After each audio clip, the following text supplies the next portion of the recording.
On our first wedding anniversary, my husband smiled, kissed my forehead, and stepped away to take a business call. Seconds later, a stranger in a gray uniform pressed a black keycard into my palm and whispered, "Don't touch the wine. Don't go back to your room. He's watching everything. Run." I had 3 seconds to choose trust the man I loved or trust a total stranger. I ran. And from the 14th floor above, I heard the crash. That was the night I understood the man who had been pouring my wine was counting down my final days. Before we go any further, thank you for being here. It means more than you know. Drop a comment and tell me where you are watching from, your country, your city. I love knowing who is on the other side of the screen. Note this story contains fictional elements crafted for entertainment and education. Any resemblance to names or places is coincidental, but the message inside is worth keeping. The restaurant at the Obsidian Resort smelled like winter roses and old money, and I remember thinking, as Julian reached across the white linen tablecloth to refill my glass, that I had never been this happy in my entire 29 years of life. "You're staring again," he said, a slow smile spreading across his face. His eyes caught the candlelight and held it like something precious. "You've been staring at me all evening, Brianna. Can you blame me?" I laughed, and the sound surprised me, light, completely unguarded, nothing like the careful woman I had spent years becoming. "You're extraordinarily handsome when you're being charming." Julian pressed his hand over his heart in mock offense. "Only when I'm being charming. Especially then." He laughed, and the warmth of it rolled through my chest, like the first sip of something expensive. 1 year. Tonight marked exactly 1 year since we had stood in a garden in Nantucket and promised ourselves to each other under a white archway draped in jasmine. 1 year of waking up beside him, of learning the rhythm of a life built for two. The Obsidian Resort glittered around us. Newport, Rhode Island in December was the kind of beautiful that made you forget the rest of the world existed. The Atlantic crashed against the cliffs somewhere outside. A jazz quartet played something slow and golden across the room. Julian had arranged everything. He always arranged everything perfectly. "I spoke to your father today," Julian said, swirling his Chateau Margaux with practiced ease before pouring my glass first. He always poured my glass first. Every dinner, every evening without exception for the past 3 months. "He called to wish us a happy anniversary. He sounds strong, Brianna." My heart squeezed with so much warmth it almost hurt. "He adores you," I said. "He told me last week that I finally made a smart decision in my life." I laughed and reached across to squeeze Julian's hand. "His words, not mine. I'll have to thank him properly." Julian turned my hand over in his, running his thumb across my knuckles in slow, deliberate circles. He raised a remarkable woman. Heat rushed to my cheeks, and I looked down at my wine glass. The Margaux was a deep, gorgeous red. I should have taken a sip. I always did. And every single time I had sunk into the deepest, strangest sleep within the hour, waking heavy-headed and slow as though the night had been stolen from me. I had blamed the long work weeks. I reached for the glass, then set it down again. Some instinct I could not name made my hands stop. "Tell me something," I said softly. "Something I don't know about you yet." Julian tilted his head, and something moved across the back of his eyes, quick and unreadable, like a light switching off in a room down the hall. Then he smiled wide, and certain the smile I had fallen in love with. "I think about the future constantly," he said. "About what we're building together. I want everything for you, Brianna." He paused, and his voice dropped lower. "Everything." The words wrapped around me like a promise. Then his phone buzzed against the tablecloth. Julian glanced down, and for the space of one heartbeat his jaw tightened. Then it was gone, replaced by his easy smile. He straightened his jacket, adjusted one of his monogrammed gold-white cufflinks. "Shipping partners," he said lightly. "They just docked. Give me 2 minutes, sweetheart." He leaned down and pressed his lips to my forehead, warm and unhurried, as though we had all the time in the world. "Order us dessert." He walked away through the candlelit room. I watched him go, still smiling, still warm, still completely catastrophically unaware. Then the woman appeared. She wore the resort's staff uniform, gray silk, perfectly pressed, a white gardenia pinned at her collar. She carried a folded warm towel on a silver tray. She bent toward me with a deferential nod, extending the cloth. But the moment the tray blocked the room's sightline, Her fingers snapped around my wrist like a steel cuff. I gasped out loud. "Don't touch the wine!" She breathed against my ear, her voice shaking so violently I felt it against my skin. "Don't go back to your room. He's watching everything. Run. The service elevator behind the spa. Take it to the laundry level. Right now." Her grip tightened until my fingers went white. Right now. She pressed something cold and hard into my palm beneath the towel.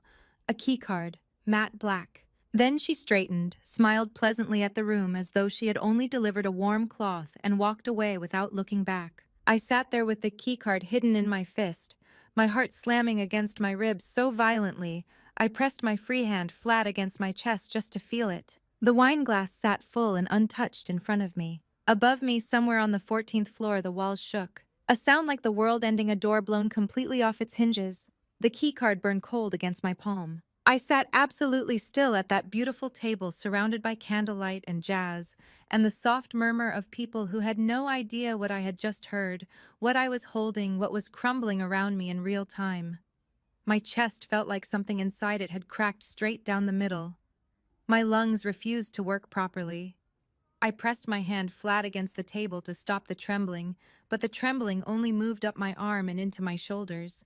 "Think, Brianna, think." I forced my eyes up from the tablecloth and looked out across the restaurant. That was when I saw them. Two men stood at the entrance to the dining room.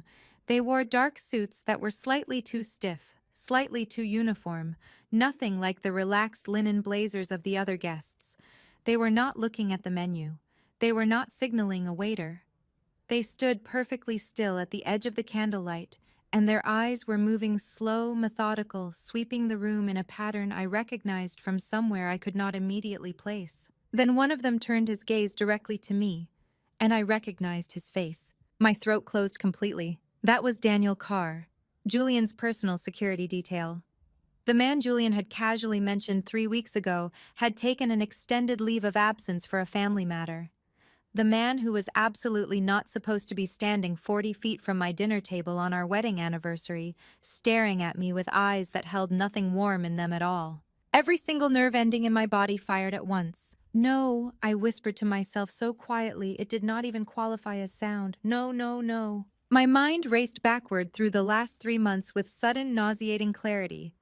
Every dinner Julian had insisted on ordering for us both. Every glass of wine he had poured himself, always mine first, always with that warm, practiced smile. Every morning, I had woken feeling thick and slow, my dreams gone. My whole body weighted, like something had been taken from me while I slept. I had thought it was exhaustion from long work weeks. I had thought it was happiness, the kind that makes you sleep deeply. My hands began to shake so badly I had to press them beneath the table. The woman's words tore through my mind again. "Don't touch the wine." And I looked at my glass, at that beautiful, expensive, untouched Margot, and I understood with a cold certainty that rearranged everything I thought I knew about the last year of my life. Daniel Carr took one step in my direction. I stood up. I did not run. Running would have been an invitation. I gathered my clutch from the table with fingers that barely obeyed me, pushed my chair back with a steadiness that cost me everything, and walked toward the corridor marked with a small brass plaque, "Powder Room." My heels clicked against the marble floor. I counted each step. 1, 2, 3. My pulse was so loud in my ears it drowned out the jazz quartet entirely. The moment I turned the corner and the dining room disappeared behind me, I broke into a sprint. I hit the powder room door with both hands and burst inside, gasping. The room was empty, cream marble, gilded mirrors, the smell of gardenias. I caught my reflection and barely recognized myself. My eyes were enormous. My face had gone the color of chalk. I pressed both hands against the cool marble of the sink and forced myself to breathe. "You are not going to fall apart," I said to my reflection, and my voice cracked on the last word. I pressed my lips together hard. "Not yet. Not here." I needed chaos. I needed people moving and doors opening and attention pulling in every direction except toward me. I dug through my clutch and found my lipstick, a deep burgundy that cost more than my first car. I uncapped it, stepped to the mirror, and wrote in letters large enough to be read from the doorway, "Fire on floor 3, evacuate now." Then I crossed to the small red panel. Then I crossed to the small red panel mounted beside the door, pulled off my shoe, and drove the heel into the protective cover. It cracked on the second blow. I reached in with a trembling hand, found the alarm handle, and pulled. The sound that exploded through the room was physical, a shrieking, wailing scream of noise that hit me like a wall and kept hitting. My ears rang, my vision blurred. From somewhere above the ceiling came the hiss of the sprinkler system engaging in the corridor. I dropped my phone into the trash bin beside the sink without looking at it. Julian had been tracking it. I was certain of that now, with the same certainty I had once been certain he loved me, and the difference between those two certainties made my eyes burn with tears I absolutely refused to shed. Not yet. The keycard. I pressed it against the reader beside the service door at the back of the powder room, a door most guests would not even notice, painted the same cream as the walls, no handle visible from the outside. It clicked open. I ran. The service corridor was narrow and fluorescent lit and smelled of industrial detergent. Steam rolled along the floor from somewhere deeper in the building. I could hear shouting now muffled through the walls, guests reacting, staff calling to each other, the orderly world of the obsidian dissolving into beautiful, necessary chaos behind me. I kept running, following the corridor's single direction until it opened into the laundry facility on the lower level rows of industrial machines. Great rolling carts of white linens, the air thick and hot, and heavy with the smell of bleach and fabric softener. A side door at the far end was marked exit.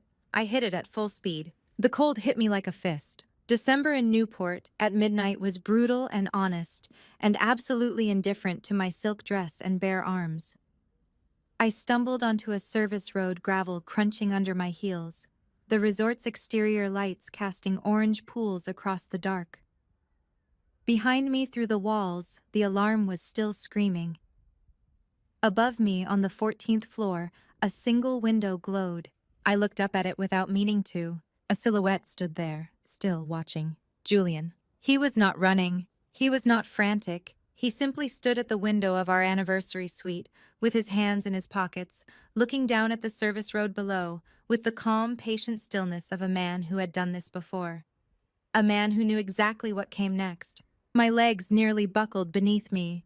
I grabbed the corner of the building to stay upright and pressed myself against the cold stone chest, heaving tears finally spilling hot and fast down my freezing cheeks. He had been waiting for me to run, which meant he had already planned for what happened after. I ran until my heels gave out, 2 blocks from the resort's service entrance on a coastal road with no streetlights and nothing but the Atlantic hammering the rocks below. I kicked off my shoes and kept moving in bare feet on freezing asphalt. The cold barely registered. Nothing registered except the need to keep putting distance between myself and that 14th floor window. Between myself and the silhouette that had stood there watching me run, with the patience of someone who already knew the ending. My hands were shaking so badly I nearly dropped my clutch. Then I remembered. My phone was in a trash bin back in the Obsidian's powder room, broadcasting my location to a man who had been watching me with calm, patient eyes while I fled for my life. Okay, I said out loud to the empty road because I needed to hear a human voice, even if it was only my own. Okay. Think, Brianna. Think. I flagged down a black car service idling near the resort's valet circle, its driver half asleep at the wheel. I knocked on the window and pressed $300 in cash, everything I had in my clutch, flat against the glass. Providence, I said when he rolled it down. Right now, please. He didn't ask questions. Cash at midnight in a cocktail dress has a way of discouraging questions. During the 40-minute drive, I sat rigid in the back seat with my bare feet pressed flat against the floor mat and my hands twisted together in my lap. Outside the window, Newport dissolved into highway, and highway dissolved into the dark outskirts of Providence, and I watched none of it. I was replaying the image of Julian at the 14th floor window. Not running, not frantic, not even angry, just watching. The way you watch something you have already decided the outcome of with the distant patient interest of someone reviewing a plan that is proceeding exactly as expected. We had been married for 12 months. 12 months during which I had signed paperwork. He slid across the table with his easy smile and his explanations that made perfect, reasonable sense in the moment. Joint account registrations, asset management authorizations, emergency financial access forms. Just standard married couple logistics, he had said each time handing me a pen and watching me with those warm, attentive eyes. Saves us both running to the bank separately. I had signed every single one without reading past the first paragraph. The nausea hit me so violently, I pressed my fist hard against my mouth and breathed through my nose until it passed. The driver glanced at me in the rearview mirror and said nothing. I was grateful for this more than I could have articulated. My private appraisal studio was in a building on the north edge of Providence's Arts District, 4 stories of converted mill space, slightly scruffy, the kind of building that looks like it holds nothing of value to anyone who doesn't know better. Julian knew it existed. I had mentioned it once early in our marriage, describing it as a workspace I used for sensitive authentication jobs. He had nodded and asked no follow-up questions. At the time, I had thought this was respect for my professional privacy. I understood now it was simply the behavior of someone who had already accounted for the studio in his calculations and found it irrelevant. He had been wrong about that. The backup credit card was linked to an account I had opened 2 years before we met, registered under my LLC, and tied to an email address I had never connected to anything Julian had access to. The secure laptop was registered entirely separately. And in the fireproof safe behind the Flemish landscape print on the east wall was a hard copy of every financial record I had ever kept, the kind of documentation that existed on paper, not in any cloud he could reach. Or so I had believed. The driver dropped me at the building without comment. I took the stairs barefoot to the 3rd floor, disabled the alarm with fingers that fumbled twice before they obeyed, and locked the door behind me. Then I stood in the dark for a moment, with my back against the door, just breathing. The studio smelled like linseed oil and old wood and the particular quiet of a place where careful work happens.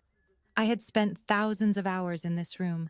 Every hour of it felt in that moment like something I had built specifically to survive this night. I crossed to the desk, sat down at the secure laptop, and pulled up my bank's encrypted portal. "Come on," I whispered.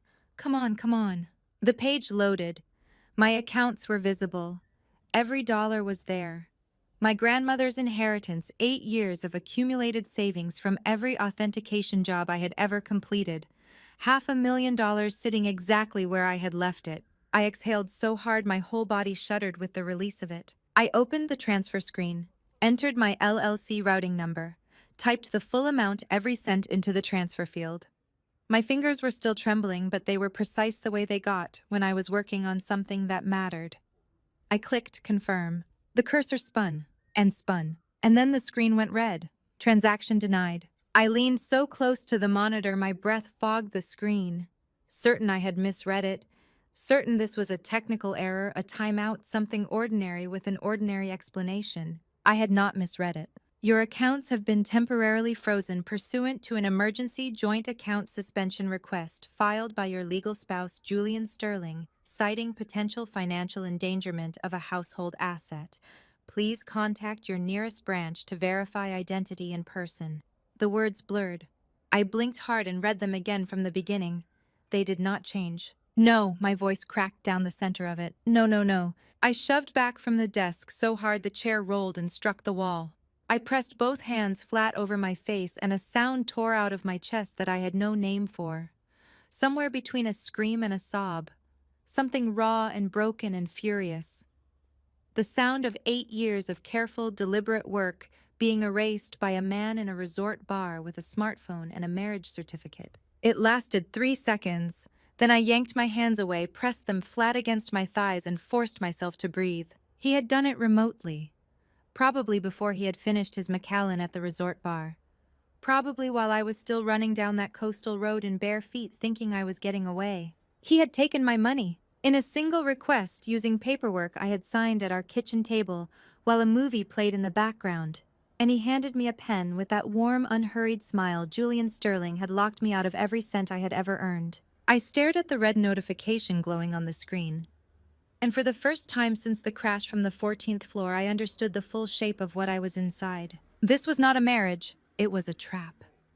And I had walked into it smiling on our very first date, long before he had ever handed me a pen, long before I had ever touched a glass of wine he had poured. He had been building this since the beginning. I was sitting on the studio floor with my back against the desk when I heard the knock. 3 short raps, then 2, then 1. I scrambled upright, heart slamming into my throat, and pressed myself against the wall beside the door. "Who is it?" My voice came out barely above a whisper hoarse from the sob I had swallowed 20 minutes ago. "The woman from the spa." A pause. "The keycard had a tracking chip. I know you made it out. Open the door, Brianna." My hands flew to my mouth. I recognized the voice, low, careful, slightly rough at the edges, like someone who had learned to speak quietly as a matter of survival. I opened the door. She was still wearing the gray silk uniform, a heavy coat thrown over her shoulders. Her dark hair pulled back hard from a face that was striking and completely unfamiliar, and somehow underneath all of it, achingly desperate.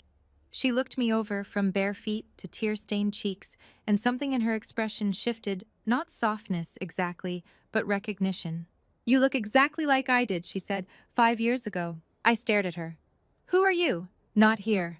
She glanced down the hallway. "We need to move. He'll have your studio on his search list within the hour." I grabbed nothing. There was nothing left to grab. She drove a Ford that was older than my career, its heater rattling and its windshield fogged at the corners. We drove north through the December dark without speaking much, and what she did say was short and direct. "Don't use your credit cards. Don't call anyone from your contacts list. Sit low in the seat when we pass toll cameras." I obeyed every instruction without argument because I had run out of the energy required for disbelief. We crossed into the Bronx just after 2 in the morning. The building she parked outside was red brick and tired-looking. Its fire escape rested a deep orange against the dark. She led me up 4 flights of stairs and unlocked an apartment door with 3 separate keys. Inside, it smelled like dried herbs and old paper. I stepped in and she switched on a single lamp, and I turned around to look at the room, and my breath left my body completely. Every inch of one wall was covered. Photographs, printed documents, news clippings yellow at the edges, red string connecting faces to dates to locations. And in the center of all of it, arranged in a column like entries in a ledger, were photographs of women. 10 of them. Young, beautiful, well-dressed, smiling in most of the photos, the kind of smile you only have when someone you love is behind the camera. And in the second row, from the bottom, slightly larger than the others, printed from what looked like a social media profile, was a photograph of me. My legs stopped working. I grabbed the doorframe with both hands and held on. "Sit down," she said, steering me to a wooden chair at the table. "I'll make tea." "I don't want tea." My voice was shaking violently. I pointed at the wall with a hand I could not keep steady. "I want you to tell me what that is, right now, please." She set the kettle down and turned to face me. She stood very still for a moment, and I watched something move across her face. Not hesitation, but the particular quiet of someone preparing to say words they have been carrying for a very long time. "My name is Serafina Vance," she said. 5 years ago, I was Julian Sterling's wife. Her jaw tightened. "They told the world I drowned on our anniversary trip. A boating accident," the report said. "Tragic. Nobody's fault." The room tilted. I gripped the edge of the table. "You didn't drown," I said, though it came out as barely more than a breath. "I didn't drown." Her eyes, dark and absolutely steady, held mine without flinching. "He tried. I survived. And I have spent every day since then in buildings like this one, in cities like this one, following him from resort to resort because I know his pattern, Brianna." She stepped closer. "He always chooses a coastal property. He always books the anniversary suite. And he always acts on the first anniversary." Her voice dropped. "Every single woman on that wall died within 12 months of marrying him." My ears were ringing. The herbs, the paper, the 10 photographs, all of it pressing in. "Tonight was supposed to be your anniversary," she said softly. "Tonight was supposed to be your last night." And that was the moment my tears finally came. Not a trickle, but a flood, hot and furious and unstoppable, pouring down my face while I sat in a stranger's kitchen in the Bronx and understood for the first time exactly how close I had come to becoming a photograph on a wall. The story is now reaching truths beyond imagination. To let me know you're still standing with Brianna in this battle, please comment on the number 1 below. And please note the following scenes contain certain fictional elements to heighten the drama. If you feel this is not for you, you may stop the video right here. But if you're ready, let's begin the most brutal chapter. Serafina made the tea anyway. She set a mug in front of me without asking, and I wrapped both hands around it because my fingers were still ice cold, and I needed something to hold on to that wasn't actively falling apart. She pulled a chair to the opposite side of the small kitchen table and sat down, and the apartment settled around us, the radiator ticking a car alarm somewhere 3 streets over the particular exhausted quiet of the Bronx at 4 in the morning. Then she pointed at the wall and began. 10 women in 6 years, she said. Her voice was flat and precise, the voice of someone who has rehearsed something so many times it has been worn smooth, all the jagged edges sanded away by repetition, until what remains is simply information. All of them wealthy, all of them single, all of them targeted within months of a significant asset event, an inheritance clearing probate, a business sale finalizing a trust fund, reaching maturity. She paused. All of them dead before their first wedding anniversary. I pressed my lips together so hard they went numb. The tea was warm against my palms. I held on to that warmth and made myself stay present. All of them. All except me. She looked down at her hands on the table. I'm Chloe. The name landed differently than the others. Something about the way she said it, careful, deliberate, the way you carry something fragile across a room and don't look at anything else while you're doing it. Who is Chloe? I asked. Serafina looked up at me, and for the first time in our entire conversation, the controlled surface cracked just slightly at the edges, a hairline fracture invisible to anyone who wasn't looking for it, but I was looking. My younger sister, she said. Chloe Miller. She took our mother's maiden name after I disappeared. She was 26 when Julian met her. She didn't know. Her voice caught for exactly one syllable. She recovered immediately. I swear to you, she had no idea who he was when they met. He was introduced to her through a mutual contact at a gallery opening in Boston. By the time she put the pieces together, they were already married. My stomach dropped so completely, I felt the absence of it. He married your sister. He thought you were dead, and he married your sister. He didn't know Chloe was my sister. Serafina's jaw tightened until a muscle jumped beneath her cheekbone. She used a different name, different city. We had not been publicly associated for 2 years by then. He had no reason to connect us. She stopped. Her eyes went somewhere I could not follow. He pushed her off a catamaran in the Aegean Sea 14 months ago. Private charter, open water, no witnesses except the man who hired the boat, and that man has since disappeared from every accessible record. She swallowed. A Greek fisherman pulled her out of the water 4 hours later, half dead from exposure with a dislocated shoulder and 2 cracked ribs. Julian had already filed the missing person report. He had already contacted her estate attorney. The mug in my hands had gone cold. I had not drunk a single sip. But she's alive, I said. The fierceness in my own voice surprised me. Serafina, Chloe is alive. She's alive. She's safe. Serafina's eyes were glassy now, bright and full, though no tears fell. I understood by then that she had decided some time ago not to cry in front of people she had not yet fully trusted.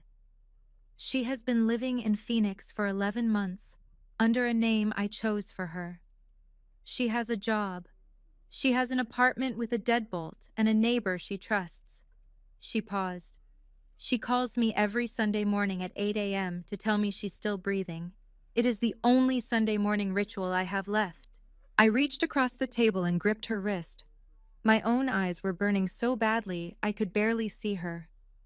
I am so sorry, I managed. The words felt catastrophically inadequate. I said them anyway because silence would have been worse. I am so incredibly sorry for what he did to your family. She nodded once tightly, and her hand turned under mine and gripped back for exactly 3 seconds. Then she released it and pulled herself back to the facts. It was clearly how she had survived this, staying inside the facts where things had shapes and edges and could be examined and processed and filed away. Feeling was for later. Facts were for now. The reason none of this has ever reached a courtroom, she continued, is not incompetence. It is not coincidence. It is not the failure of the system. She stood and crossed to the wall, pressing one finger against a photograph I had not noticed before, set slightly apart from the others higher up. A man in his early 60s photographed at what appeared to be a government function, silver-haired, square-jawed, the particular composed expression of someone who has spent decades being photographed in rooms where power lives. It is him. I leaned forward to read the caption printed beneath the photograph. Marcus Sterling, Deputy Director, Federal Bureau of Investigation. The room tilted. I felt it physically, a 2-degree shift in everything solid. The particular vertigo of a worldview reorganizing itself around new information too large to simply absorb. Julian's father, I breathed. Julian's father. Serafina turned back to face me. Every case involving Julian's wives was referred to field offices that Marcus oversees directly. Every autopsy performed on these women was reviewed by medical examiners operating under federal contracts that Marcus controls. Every missing persons file was closed within 48 hours of opening, stamped with a federal administrative designation that effectively ends further investigation. Her voice dropped lower. He doesn't simply cover for Julian after the fact. He designs the operation in advance. Julian identifies the targets. Marcus constructs the infrastructure of impunity around every single one. I pushed back from the table and stood because I could not hold still any longer. I paced to the window and back, my hands pressed flat against my temples, my mind running the implications forward and finding nowhere good to go. The FBI, I said. My voice had gone very quiet. Julian's father controls the FBI's Eastern Operations Division, and he has been using that position to... I stopped. Some things were too enormous for sentences to hold. How does anyone fight that? How does anyone even begin to fight that? Most people don't, Serafina said. Her voice was very simple. Most people end up as photographs. I turned and looked at the wall again, at the 10 faces, at my own face among them, slightly larger print, the newest entry positioned near the bottom, as though there were space left below it, for others who had not yet been targeted. My hands curled into fists at my sides until my knuckles ached. The grief was still there. It would always be there now, a permanent resident, but beneath it, deep and cold and hardening by the second, something else was forming. Something that had weight and direction, and a very specific edge. You said, I began, and my voice was steadier than I deserved, that someone inside Marcus's office has been waiting 15 years to bring them both down. Serafina picked up her mug. Over its rim, her dark eyes met mine, and in them, for the first time, I saw something that was not grief, not calculation, not the exhausted vigilance of a woman who had been running for 5 years. It looked almost like hope. Her name, she said quietly, is Valerie Jenkins. I did not sleep. Serafina gave me a blanket and a pillow and the couch, and I lay on my back staring at the ceiling while the Bronx moved through its nighttime noises around me. A siren somewhere distant, a dog barking 3 floors up, the radiator clicking and hissing like something old trying to stay alive. I stared at the shadows on the ceiling and counted the ways my life had ended in the last 6 hours. By the time gray morning light began pressing through the curtains, I had stopped counting. Serafina was already at the table when I sat up. She had a laptop open in front of her and a cup of coffee going cold at her elbow, and the expression on her face made the hair on my arms stand up before she said a single word. They activated it, she said, turning the screen toward me. The full network, 3 hours ago. The screen showed a law enforcement software dashboard, the kind I recognized from the contract documentation Julian had once left open on his home office desk, too proud of it to hide. Global Defense Solutions. Facial Recognition Integration Suite. Active deployment across 147 partnered agencies in the northeastern United States. My face was in the search field. Beneath my photograph, a case classification: missing person, voluntary disappearance, psychiatric welfare concern. He reported me missing, I said. My voice came out completely hollow. He called the police and told them I'm what, unstable? It's cleaner than a criminal charge. Serafina wrapped her hands around her coffee mug. Every officer in the partner network gets a soft alert with your photo. They're not looking for a suspect. They're looking for a fragile, confused woman who needs to be brought home safely. She paused. To him. I pressed both hands flat against the table and breathed through the nausea. So if anyone sees me, they call it in. His team gets the location within minutes. She met my eyes. You cannot use your face anywhere with a camera. Not a convenience store, not a street corner, not a gas station. I pulled the blanket tighter around my shoulders and said nothing because there was nothing adequate to say. Then her laptop chimed with a news alert. She clicked it, and I read the headline over her shoulder, and the last stable piece of the floor beneath me gave way entirely. Art Verify platform suspends prominent authentication expert amid fraud allegations. My photograph, a professional headshot from my firm's website, the one where I was smiling in front of a Flemish landscape I had just authenticated, sat beneath those words like an accusation. I grabbed the laptop and read, my eyes racing down the text. An anonymous report filed with the American Society of Appraisers alleged I had fraudulently certified 3 paintings with a combined estimated value of $14 million. The Art Verify platform had suspended my credentials pending investigation. The society had issued a formal notice to its members. My credentials, my license, 8 years of careful, meticulous reputation, first work. No. The word tore out of me, ragged and furious. I shoved the laptop back across the table and pressed my knuckles hard against my mouth. My eyes were burning, stinging, filling fast. No, he cannot. Those certifications were legitimate. Every single one. I have the documentation. I have the provenance records. I have. Brianna? Serafina's voice was steady and quiet. He is destroying my career. My voice cracked on the last word, broke completely, and the tears spilled over before I could stop them. I swiped them away with the back of my hand, furious at them, furious at everything. He froze my money. He locked me out of my own accounts, and now he is telling the entire industry that I am a fraud. I built that reputation from nothing. I built it from absolutely nothing, and he is burning it down in one night like it means nothing. I know.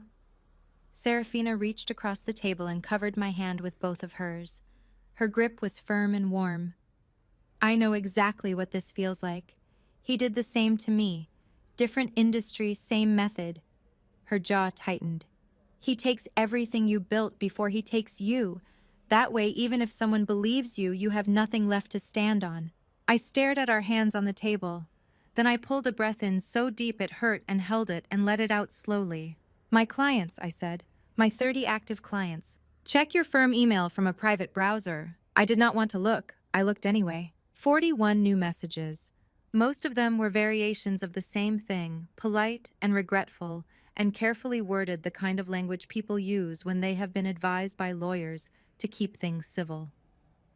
Contract suspensions. Review requests.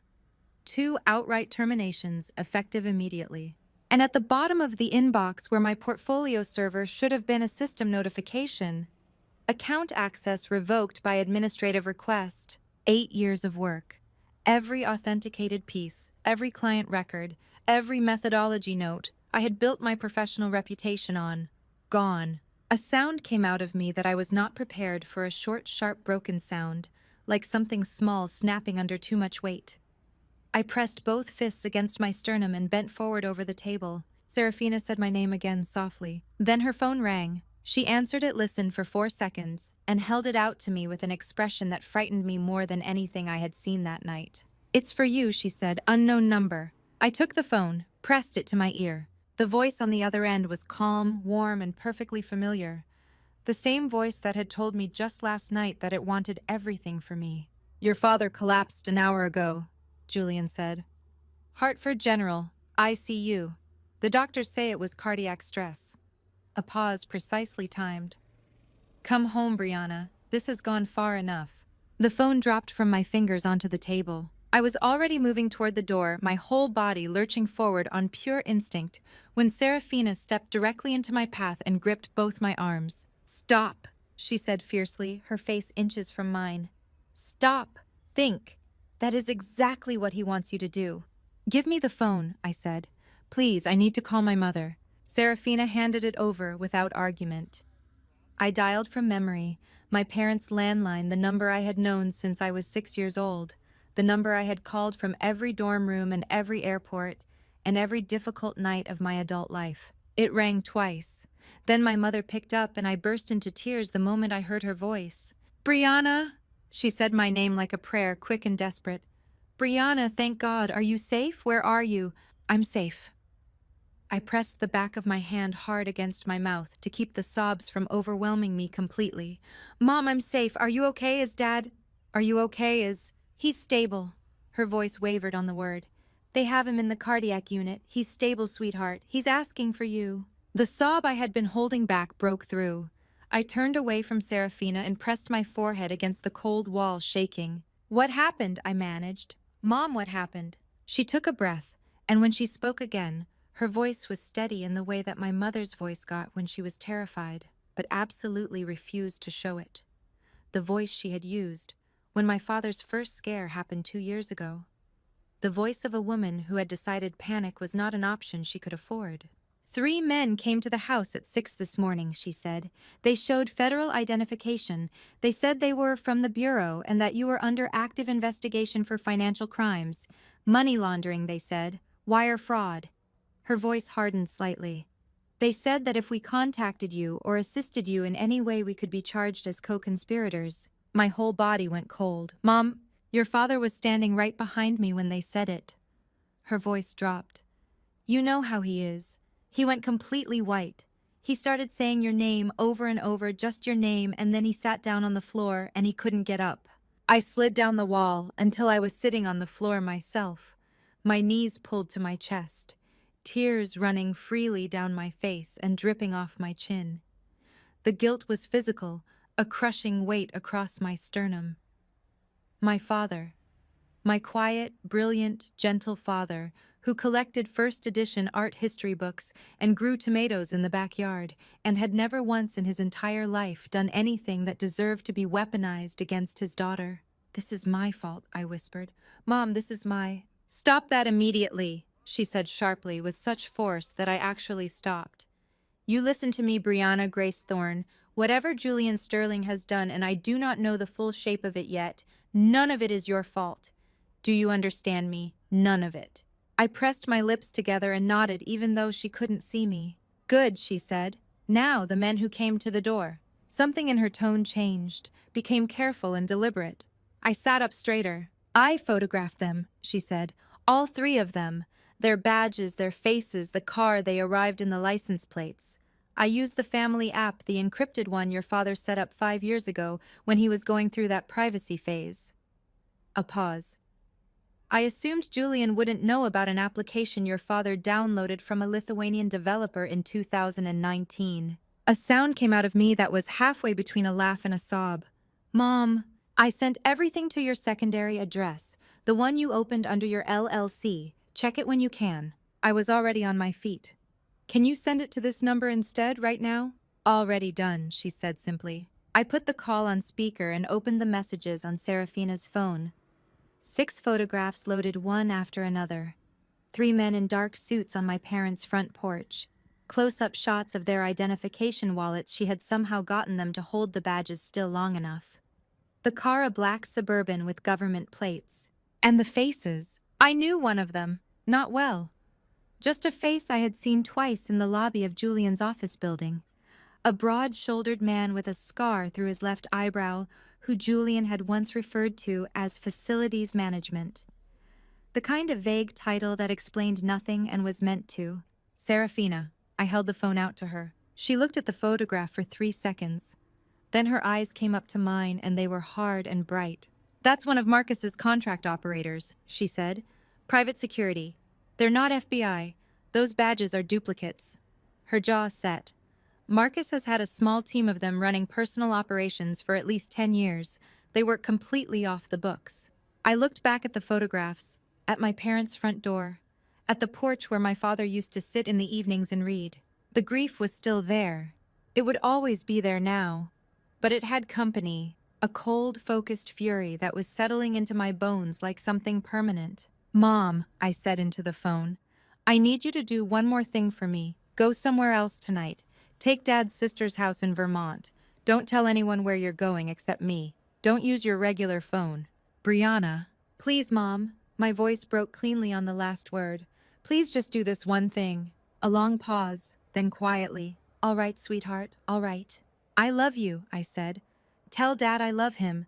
Tell him. I stopped. Steadied myself. Tell him I'm going to fix this. I promise.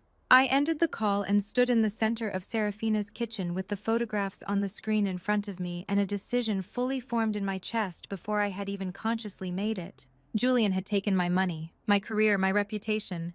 He had put my father in a hospital bed. He was not going to take anything else. Serafina disappeared into the bedroom for 3 minutes.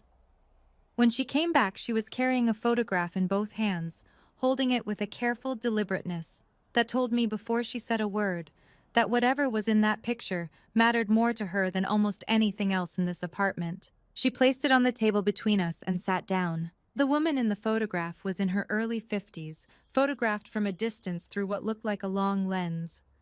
She was walking down a wide federal building corridor in a charcoal blazer and low heels, a leather portfolio tucked under one arm, her silver-streaked hair pulled back immaculately. The kind of woman you walk past in a government building and immediately understand is the one who actually runs everything, while the men with titles stand in front of cameras. Valerie Jenkins, Serafina said. Chief Administrative Secretary to Marcus Sterling, 15 years in that office. She touched the edge of the photograph with one fingertip gently, the way you touch something that can be hurt. My mother. The word landed in the room and stayed there. I looked at the photograph again, then at Serafina's face, then back at the photograph, searching for the resemblance, the line of the jaw, something around the eyes, and finding it faint but undeniable. She knows you're alive, I said. She's known since the beginning. Serafina's voice was even controlled, not a crack in it, but her hands were pressed flat against the table in a way that told me she was working hard to keep it that way. She was the one who found the doctor who reconstructed my face. She was the one who put the first month's rent on this apartment under a name that doesn't exist. She has been keeping me alive from inside that building for 5 years, and she has never once been able to acknowledge that I am her daughter. My chest ached because Marcus would know. Because Marcus would know. She exhaled through her nose. He ordered Julian to kill me. He signed off on it the same way he signs off on budget allocations and field assignments. My mother sat 2 offices away from the man who had her daughter murdered, and she could not say a single word. Her voice finally frayed at the edges on that last sentence. She pressed her lips together and recovered. She told me once over a burner phone at 2 in the morning that she had decided the only way to honor what almost happened to me was to make sure it couldn't happen to anyone else. 15 years of waiting, I said softly. 15 years of collecting. Serafina stood and crossed to the kitchen counter where a padded envelope sat that I had not noticed before. She brought it to the table and opened it carefully, laying out the contents one piece at a time. A key card, black like the one she had pressed into my hand at the resort, but this one had a small silver stripe along the bottom edge. A folded architectural diagram printed on thin paper in blue ink. Building schematics. I recognized the header immediately, the FBI New York field office, 26 Federal Plaza, Lower Manhattan. A single printed page with a column of alphanumeric codes, and a small sealed plastic sleeve containing what looked like a sheet of transparent film no larger than my palm. The keycard accesses Marcus's private corridor on the 7th floor, Serafina said, pointing at each item in turn. The codes disable the secondary alarm system between midnight and 2 a.m. during the maintenance window. My mother found the schedule 3 years ago and has been verifying it every month since. She tapped the plastic sleeve. And that is a transfer film of Marcus's right thumbprint. My mother lifted it from a coffee mug 8 days ago when she realized you were the next target. I stared at the items on the table. 8 days ago, before I had even known there was anything wrong with my marriage, Valerie Jenkins had already been preparing. The ledger, I said. Serafina, if Marcus keeps records. He does. Her eyes were steady and certain. My mother has seen it. A physical book handwritten kept in his private office in a location she identified 18 months ago but could never access alone. She paused. She needs someone who can get past the biometric locks, someone whose fingerprints aren't in any federal database, someone who can interpret coded financial notations without a forensic accounting team. Someone like me. I looked at the transfer film, at the architectural diagram, at the column of access codes that Valerie Jenkins had spent 15 years accumulating one digit at a time from inside the belly of the most powerful law enforcement agency in the country. The painting, I said suddenly. When Julian took me to Marcus's office last spring, I brought a restored piece as a gift. My mother told me about it. A faint, grim satisfaction moved across Serafina's face. Marcus held it up to examine the brushwork. She said he was practically preening. The frame was coated in nano-adhesive film. I touched the transfer sleeve on the table. Same principle, different surface. I looked up. I have his complete right thumbprint from that visit. I kept the frame. For the first time in this entire nightmare of a conversation, Serafina's expression shifted into something that almost resembled hope. "It's at your studio," she asked. "In the fireproof safe, behind the Flemish landscape." I straightened in my chair, and something in my spine realigned, something that had been bent since the moment I heard that crash from the 14th floor finally settling back into place. "I can have it in 4 hours." Serafina looked at her watch. Then she looked at me. "Marcus Sterling leaves for Washington at 6 a.m. Acela," she said. "He won't return until Thursday. His office will be minimally staffed for 36 hours. She pushed the keycard across the table until it was directly in front of my hands. "We have one night, Brianna. One chance." I picked up the keycard. "Then we don't waste it," I said. We drove back to Providence at 4 in the morning to retrieve the painting frame. Serafina kept to the back roads and killed the headlights 2 blocks from my building.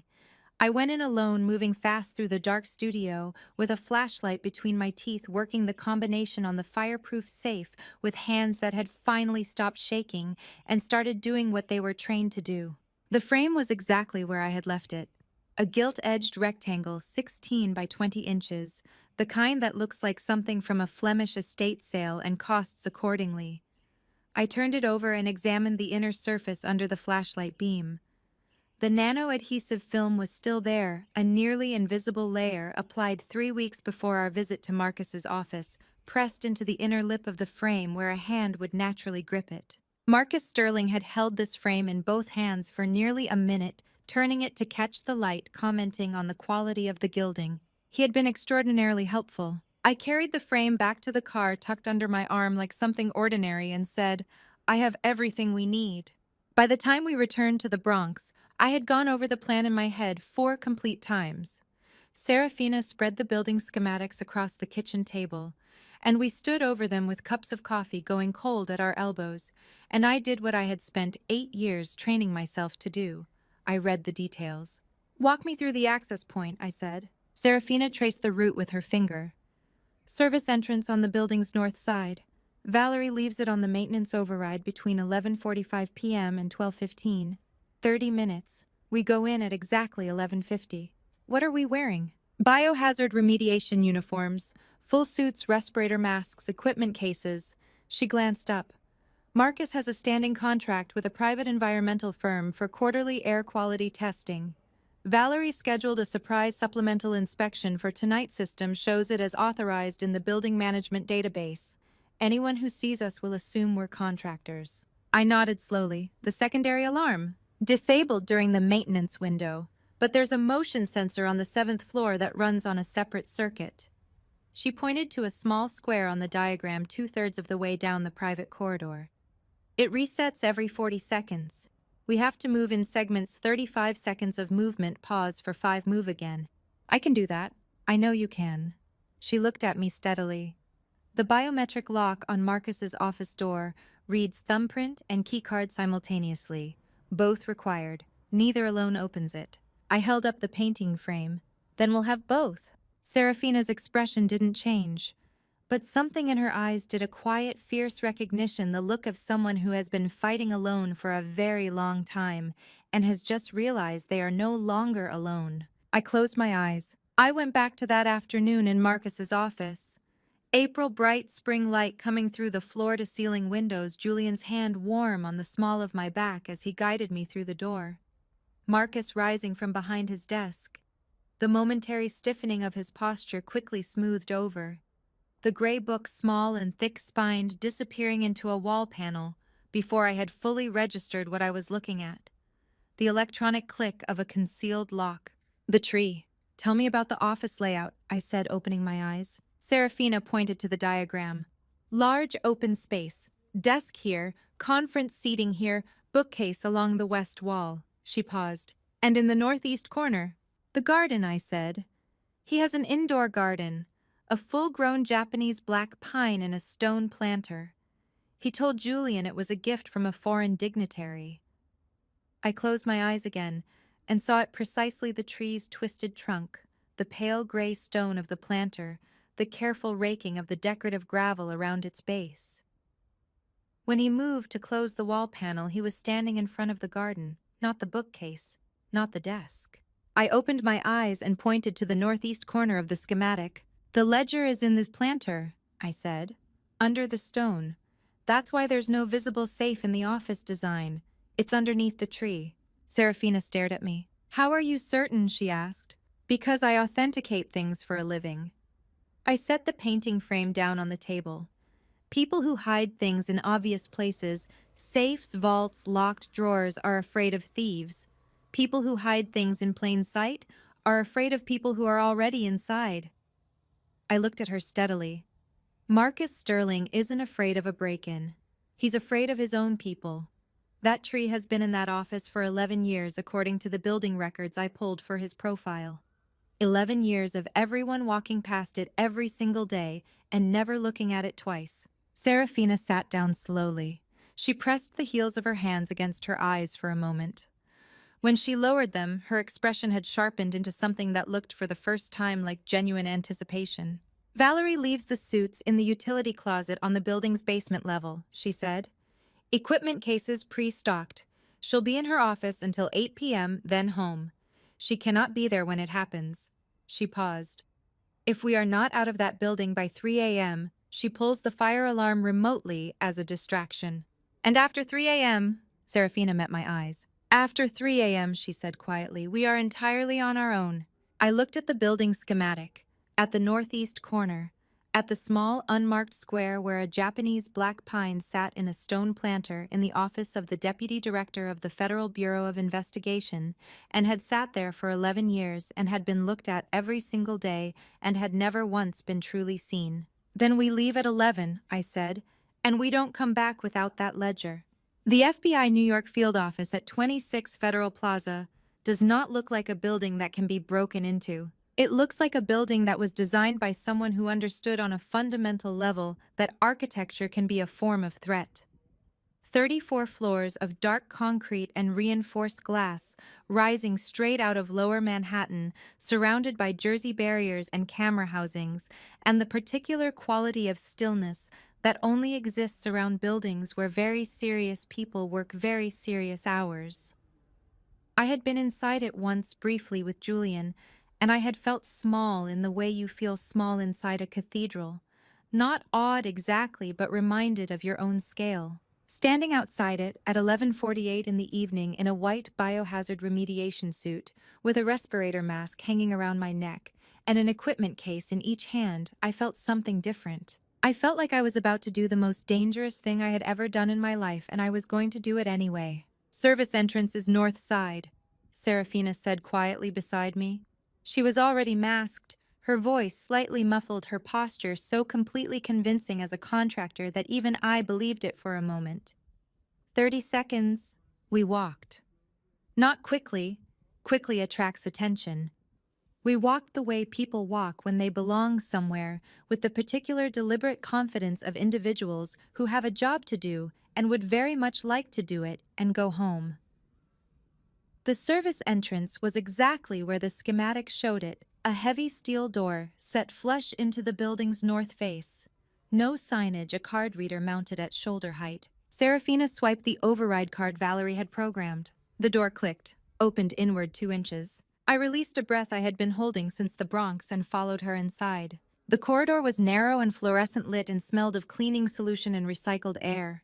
Supply carts lined one wall.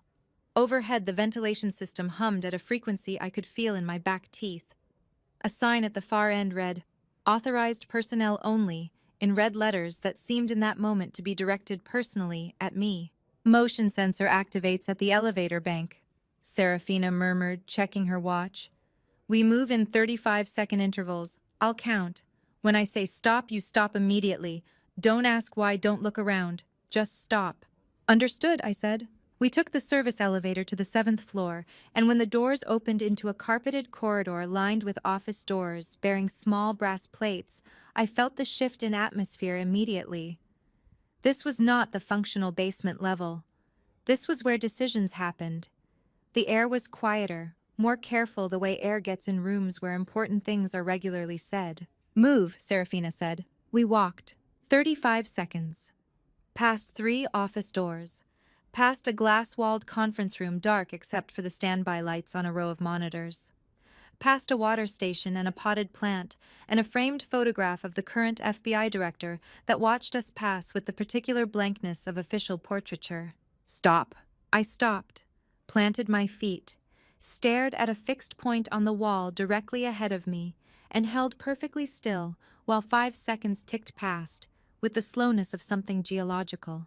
Move. We went again. The second checkpoint was a glass security partition with a card reader and a camera mounted in the upper corner of the ceiling. The camera swept a 180-degree arc on a 40-second rotation. Serafina had drawn the timing on a napkin in the car and made me memorize it. We reached the partition at the beginning of a sweep and waited pressed flat against the wall while the lens completed its arc and began its return. Now, she said. I swiped the card.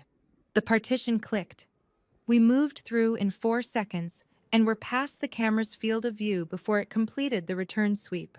I did not realize my hands were shaking until I looked down at them. Breathe, Serafina said without looking at me. In through the nose, out through the mouth.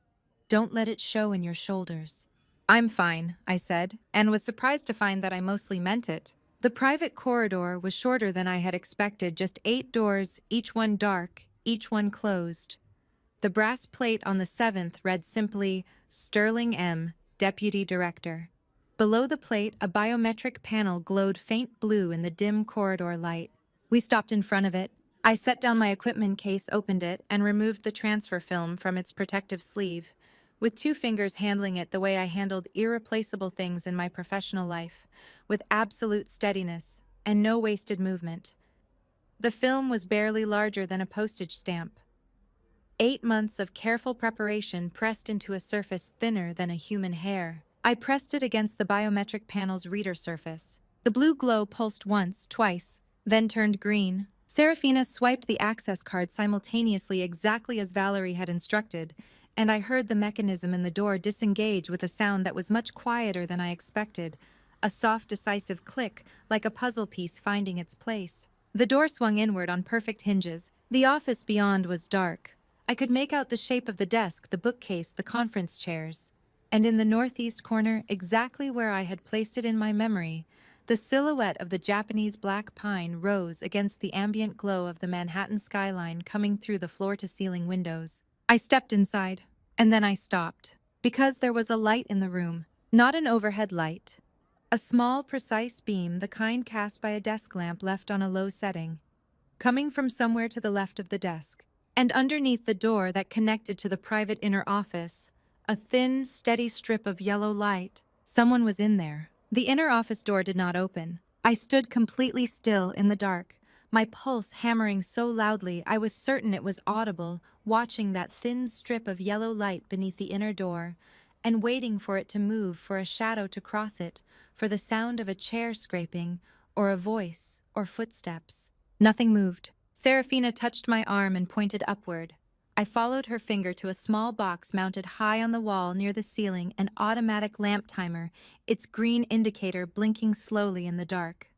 A security measure designed to give the impression of occupancy to anyone watching from the street below. I pressed my palm flat against my sternum and exhaled through my teeth. Timed lamp. Serafina breathed against my ear. Standard protocol for executive suites. Goes off at midnight. As if on cue, the strip of yellow light beneath the inner door disappeared. The office settled back into the cool amber glow of the Manhattan skyline pouring through the floor-to-ceiling windows. I genuinely hate this building, I whispered. Stay focused, she said. But the ghost of something that almost qualified as a smile moved across her face in the dark, and it steadied me more than any serious word could have. I turned to the room. Marcus Sterling's office was exactly as I remembered, and nothing like what I remembered. My single visit had given me broad strokes, the scale, the quality of the furniture, the uncluttered precision of a man who understood that power communicates through restraint. But memory is a compressed file. Standing inside it now, in the dark, with my equipment case at my feet and every nerve-ending firing, I noticed details I had missed entirely. The bookcase held no personal items. Not a photograph, not a memento, not a single object that might tell you who this man was when he left these walls behind. The conference table was polished to the point of reflectivity. The desk surface held only a telephone, a monitor, and one pen in a holder of dark stone. A room that said in every possible way nothing here can be used against me. Nothing except the tree. The Japanese black pine stood in the northeast corner, exactly as I had placed it in my memory. Its trunk twisted into a slow, elegant curve that had taken 40 years to achieve. Its needles impossibly dark against the ambient light from outside. The stone planter was larger than I had expected, nearly 3 feet across pale gray quartz, shot through with threads of silver and white. Someone had raked the decorative gravel around the base into precise concentric circles, the kind of careful repetitive work that takes real time from a very busy man. Which meant he cared about this tree, which meant he would absolutely notice if it was disturbed. Carefully, I said. Serafina was already beside me, lowering herself to one knee at the planter's edge, pulling the UV light from her equipment case. She swept the beam slowly across the inner rim of the stone, along the base, across the gravel surface, then back along the planter's outer face, covering every centimeter with the deliberate thoroughness of someone who had learned to look for exactly the kinds of things most people are trained not to see. Nothing registered. She swept it a second time slower. There, I said. It was barely visible, a slight variation in the quartz texture on the planter's inner left face, 8 inches below the soil line. Not a crack. Not a seam.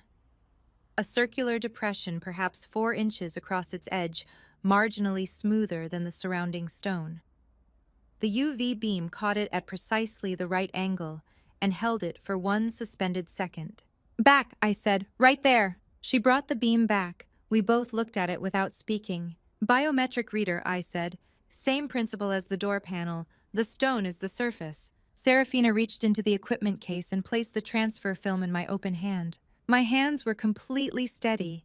Even in that moment, even crouching in the dark office of a man who had authorized my murder, my hands were steady.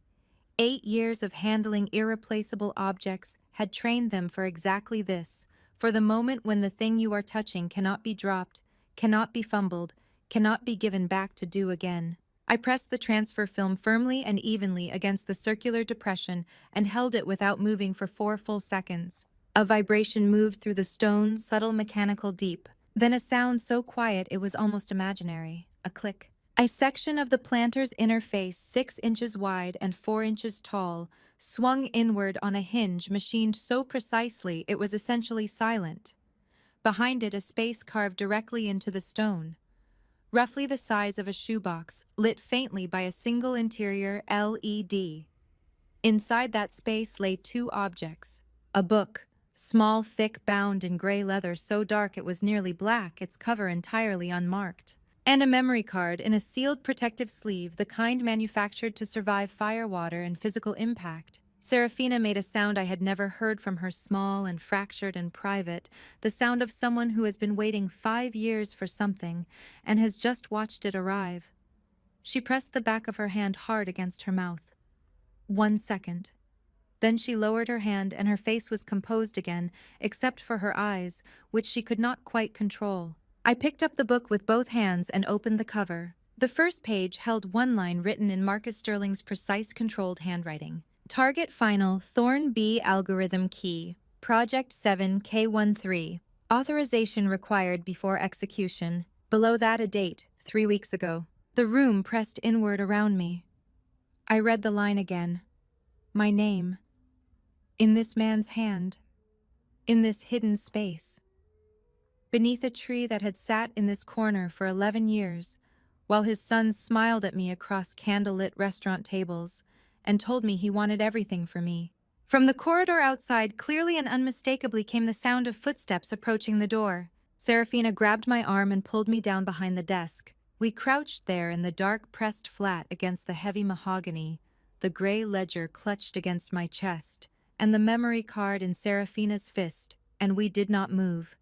I counted my own heartbeats, because there was nothing else to do, nothing else I could control, nothing else that had a number I could hold on to. 1, 2, 3.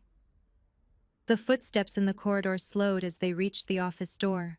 A flashlight beam swept underneath it, thin and probing, moving left to right across the carpet pile, with the patient thoroughness of someone who does this exact thing 40 times a night and has stopped expecting to find anything. Then it swept away. The footsteps continued past. I counted to 30 before I exhaled, and the exhale came out ragged and unsteady in a way that embarrassed me, even though no one could hear it. "Security round," Serafina breathed. 45-minute cycle. We have maybe 20 minutes before he comes back. 20 minutes. I straightened, placed the ledger on the desk surface, and opened it to the first coded page. Marcus Sterling had not written in plain language. Of course he had not. The entries were in a compressed notation system, a combination of number sequences, abbreviations, and what appeared to be modified accounting shorthand. The kind of code that looks like administrative paperwork to an untrained eye. Dense, deliberate, designed to be meaningless to anyone who happened to glance at it. I was not an untrained eye. "Photograph every page," I said to Serafina, handing her my phone. "Start from the back, I'll read while you shoot."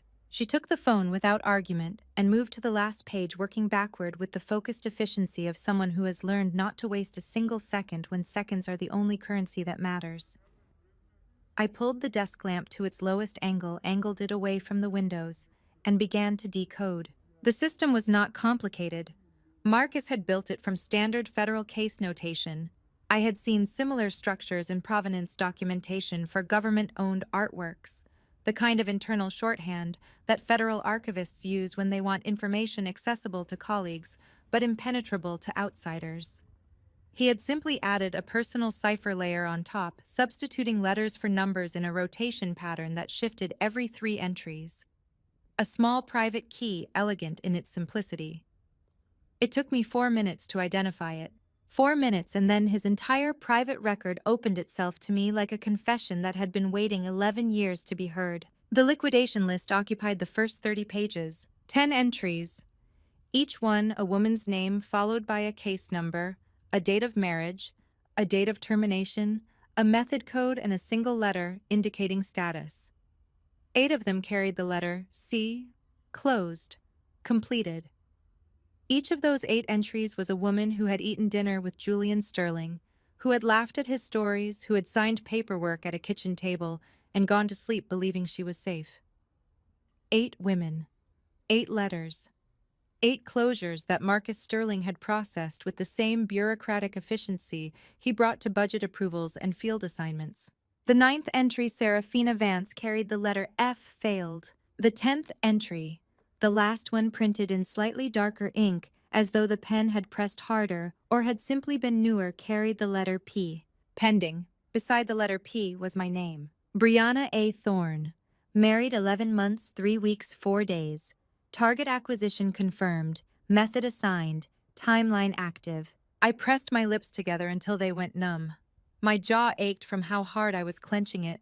My eyes burned hot and furious and completely dry because I had decided somewhere in the last 36 hours that I had already used my tears on everything that deserved them. And this cold administrative notation that had reduced my existence to a single pending letter. This was going to fuel something harder than grief. I would feel the full weight of it later, when it was over, when it could not cost me anything. I turned the page. The method codes were what destroyed me most completely, not in the hot, gasping way that shock destroys, but in the cold, clinical way that precise language always destroys more thoroughly than any scream could. Succinylcholine, xenon gas, insulin administered during natural sleep cycles. Each one chosen for the same singular quality, undetectable in a standard autopsy, invisible in a toxicology panel, that would be reviewed by medical examiners operating under federal contracts that Marcus controlled directly. Each method required only one thing: access to the victim's living space. Access that a husband has automatically, unremarkably, legally from the very first night. I thought about my wine glass, still full, still sitting on that white tablecloth at the Obsidian Resort, deep in red and completely untouched, and Julian watching me across the candlelight with his warm eyes and his easy smile waiting. "Brianna." Serafina's voice was soft and careful. She had stopped photographing and was watching me, her expression carrying the particular understanding of someone who has already read these pages years ago and survived the reading of them. "Keep shooting," I said. My voice came out completely even. I did not know how. "We don't have time." She kept shooting. I moved to the back section of the ledger. Project 7. K13 occupied 40 dense pages. Budget allocations, contractor codes, payment schedules, recipient account numbers in a rotating cipher. It resolved when I decoded it into a diagram of extraordinary, devastating simplicity. $5 billion in federal defense infrastructure funding approved through Marcus Sterling's division over 6 years. 30% had gone to legitimate contracts. 70% had been routed through a cascade of shell companies, all registered to Global Defense Solutions subsidiaries across 4 countries, and deposited into accounts that existed, as far as any official record was concerned, nowhere at all. And then I reached the final pages. No heading, no case numbers, no dates. Just 2 lines of notation that decoded into something I had to read 3 times before the meaning of it would hold, still long enough for me to believe it. The algorithm embedded in the Thorn art collection. Access requires biological heir. Authorization unlocks primary vault. Estimated value of Project 7K13. Primary vault, $2.5 billion US dollars. I set the ledger down on the desk surface, pressed both hands flat beside it, stared at those 2 lines until the letters blurred and reformed and blurred again. My grandfather, the quiet, brilliant man who had taught me to read paintings from the age of 7, who had pressed his thumb against a brushstroke and said, "Feel the intention in it, Brianna, not just the surface." Who had spent 40 years building a collection of post-war European works and had given them to me piece by piece, not as inheritance but as education, each one a lesson in seeing what others walked past. Who had told me more times than I could count that the most valuable things in the world were always the things that looked ordinary to everyone else. He had hidden something inside the authentication algorithm he had passed down to me across 3 decades of careful, patient teaching. A key. A key to $2.5 billion. And Julian Sterling had spent 3 years building a marriage, a life, a love story, not to steal the art, but to marry the only person alive who could unlock it. And then to remove her cleanly using paperwork she had signed herself. I was not a wife. I was never a wife. I was a password. The last one. The only one. "Brianna!" Serafina's hand came down on my shoulder, firm and grounding, pulling me back from whatever edge I had been standing at. "We have 9 minutes. I picked up the phone. 17 pages left to photograph. I worked without speaking, without stopping, turning each page with hands that had begun finally. Despite everything, despite all the discipline I had forced on them for the last 2 hours to shake. The last page was photographed. The ledger returned to its stone hollow. The compartment sealed back into silence. Serafina grabbed my arm and pulled me toward the office door. Behind us from the far end of the corridor, the security guard's footsteps were already coming back. The door opened before we reached it. Not the security guard making his rounds. Not a building employee. Not anyone I could have prepared myself for, even though some part of me, the part that had been running quiet calculations since the moment I read my name in that ledger, had already known on some animal level that this was always how it would end. Julian Sterling stepped into the office and closed the door behind him with a soft, deliberate click. He was not wearing the suit from the anniversary dinner. He wore a black fitted shirt and dark trousers, no tie, no cufflinks, none of the carefully constructed armor of polish and charm that I had spent 12 months believing was simply who he was. Without all of that, he looked different, harder, The face was the same, the jaw I had touched 1,000 times the eyes I had looked into and believed completely, the mouth that had kissed my forehead 2 nights ago with such practiced, unhurried warmth. But the warmth was gone from it, the way warmth leaves a room when a window breaks. What remained underneath was precise and cold and entirely without apology. He looked at me, then at Serafina, then at the planter in the northeast corner where the stone face of the hidden compartment had been carefully sealed back into place, but could not entirely disguise the faint disturbance in the raked gravel around its base, the particular imprecision of people who had been moving quickly. "The biometric panel sends me a notification," he said with a conversational calm so perfect it made my skin crawl. He might have been explaining a thermostat setting or a calendar reminder. Every time it's accessed, my father believed it was monitoring him. He never considered it was actually monitoring the ledger. He tilted his head precisely 2 degrees to the right, a gesture I recognized, a gesture I had once found thoughtful, and now understood was simply mechanical. "You decoded it." It was not a question. "Every word," I said.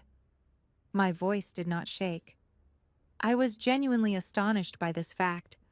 My hands were trembling, my legs were trembling, my entire chest felt like something inside it was tearing slowly along a seam, thread by thread, but my voice held, clear and even and present.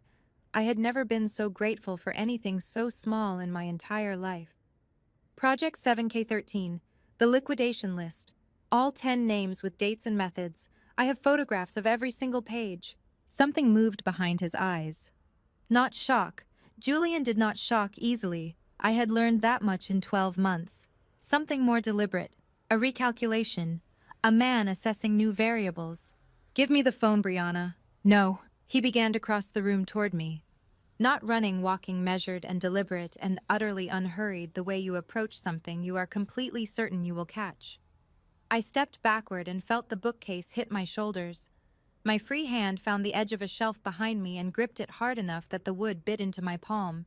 "You were never supposed to be anything other than a transaction," he said, and the perfect flatness in his voice as he said it. No cruelty, no heat, no emotion of any kind. Just the pure factual delivery of a man stating an administrative fact was so much worse than anger could have been. "Your grandfather built something extraordinary without understanding what he was building. You inherited it without knowing what you were inheriting. This was always a retrieval operation.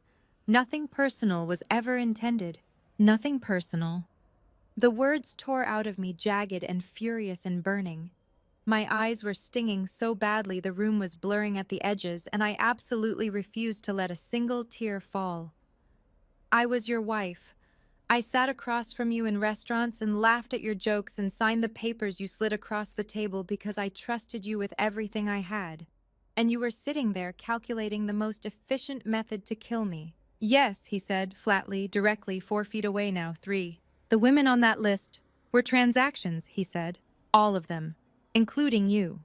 He reached for the phone in my hand. Serafina moved. She came from his left, from the shadow beside the conference table where she had been positioning herself in complete silence while he spoke, and she hit him with everything she had accumulated in 5 years of rage and grief, and weighting her shoulder driven hard into his ribs, her full weight slamming him sideways into the edge of the conference table with a crack that rang off the windows like a gunshot.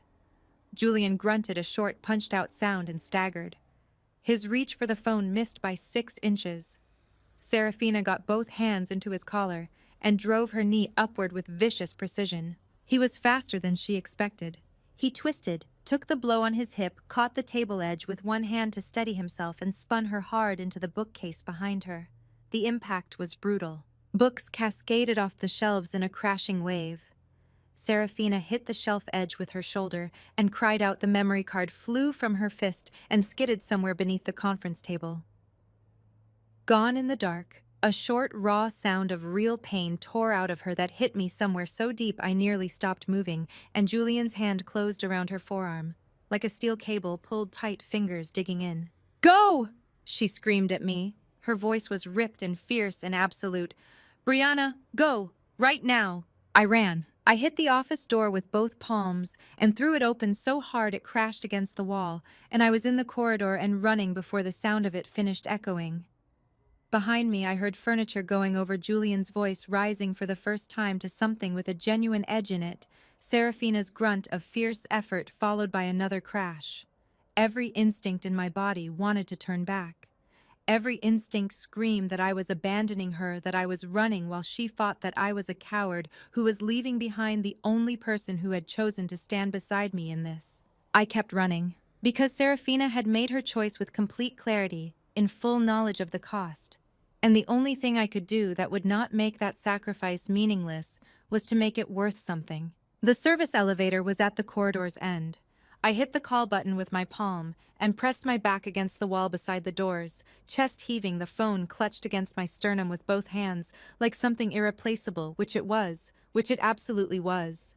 The elevator arrived in 11 seconds. Each one lasted approximately a year. The doors opened. I stepped inside. From somewhere beyond the closed office door at the far end of the corridor, muffled but unmistakable, I heard Serafina shout my name one final time. Not a scream of pain, not a plea.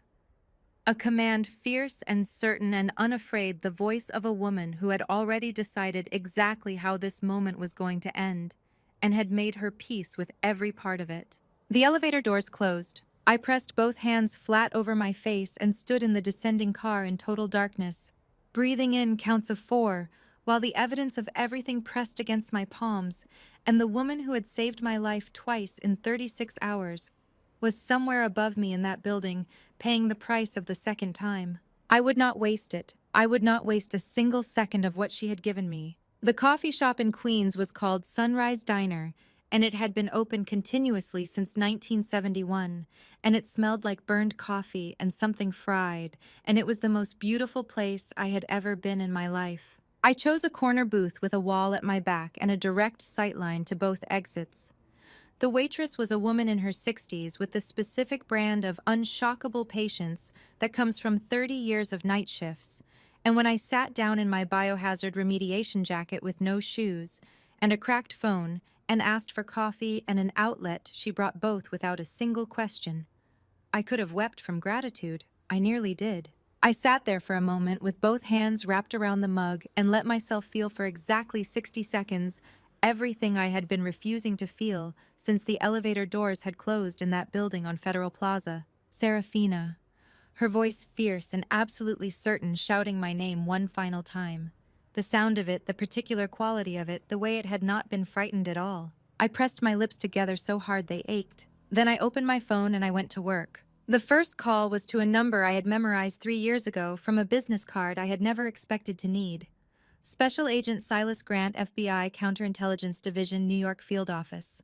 The same building I had just exited through a service corridor in a hazmat suit, which had a certain irony I was too tired to fully appreciate. He answered on the second ring, which told me Valerie had already called him. "Ms. Thorne," he said.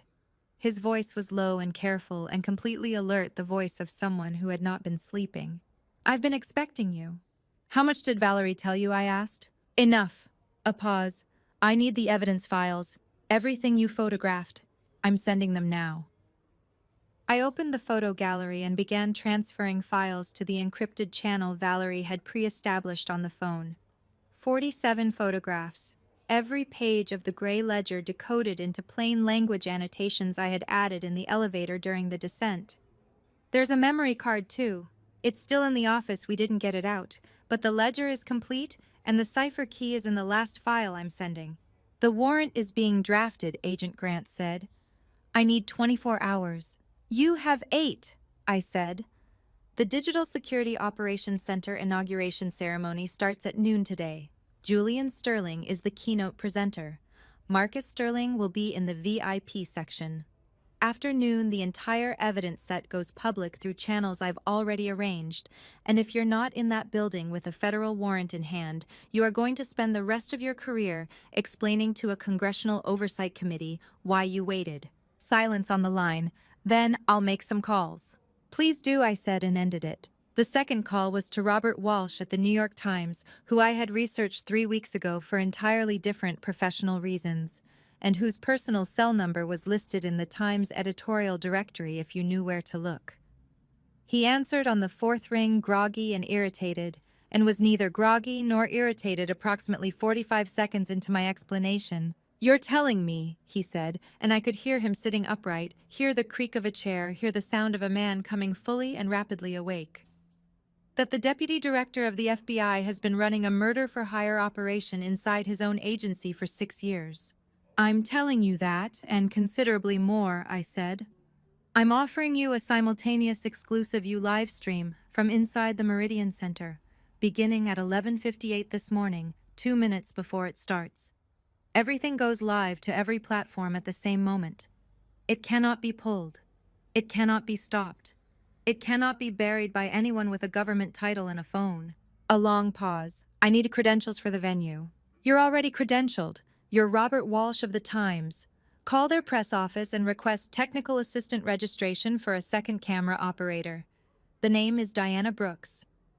I had chosen my mother's first name because I needed something I would answer to instinctively.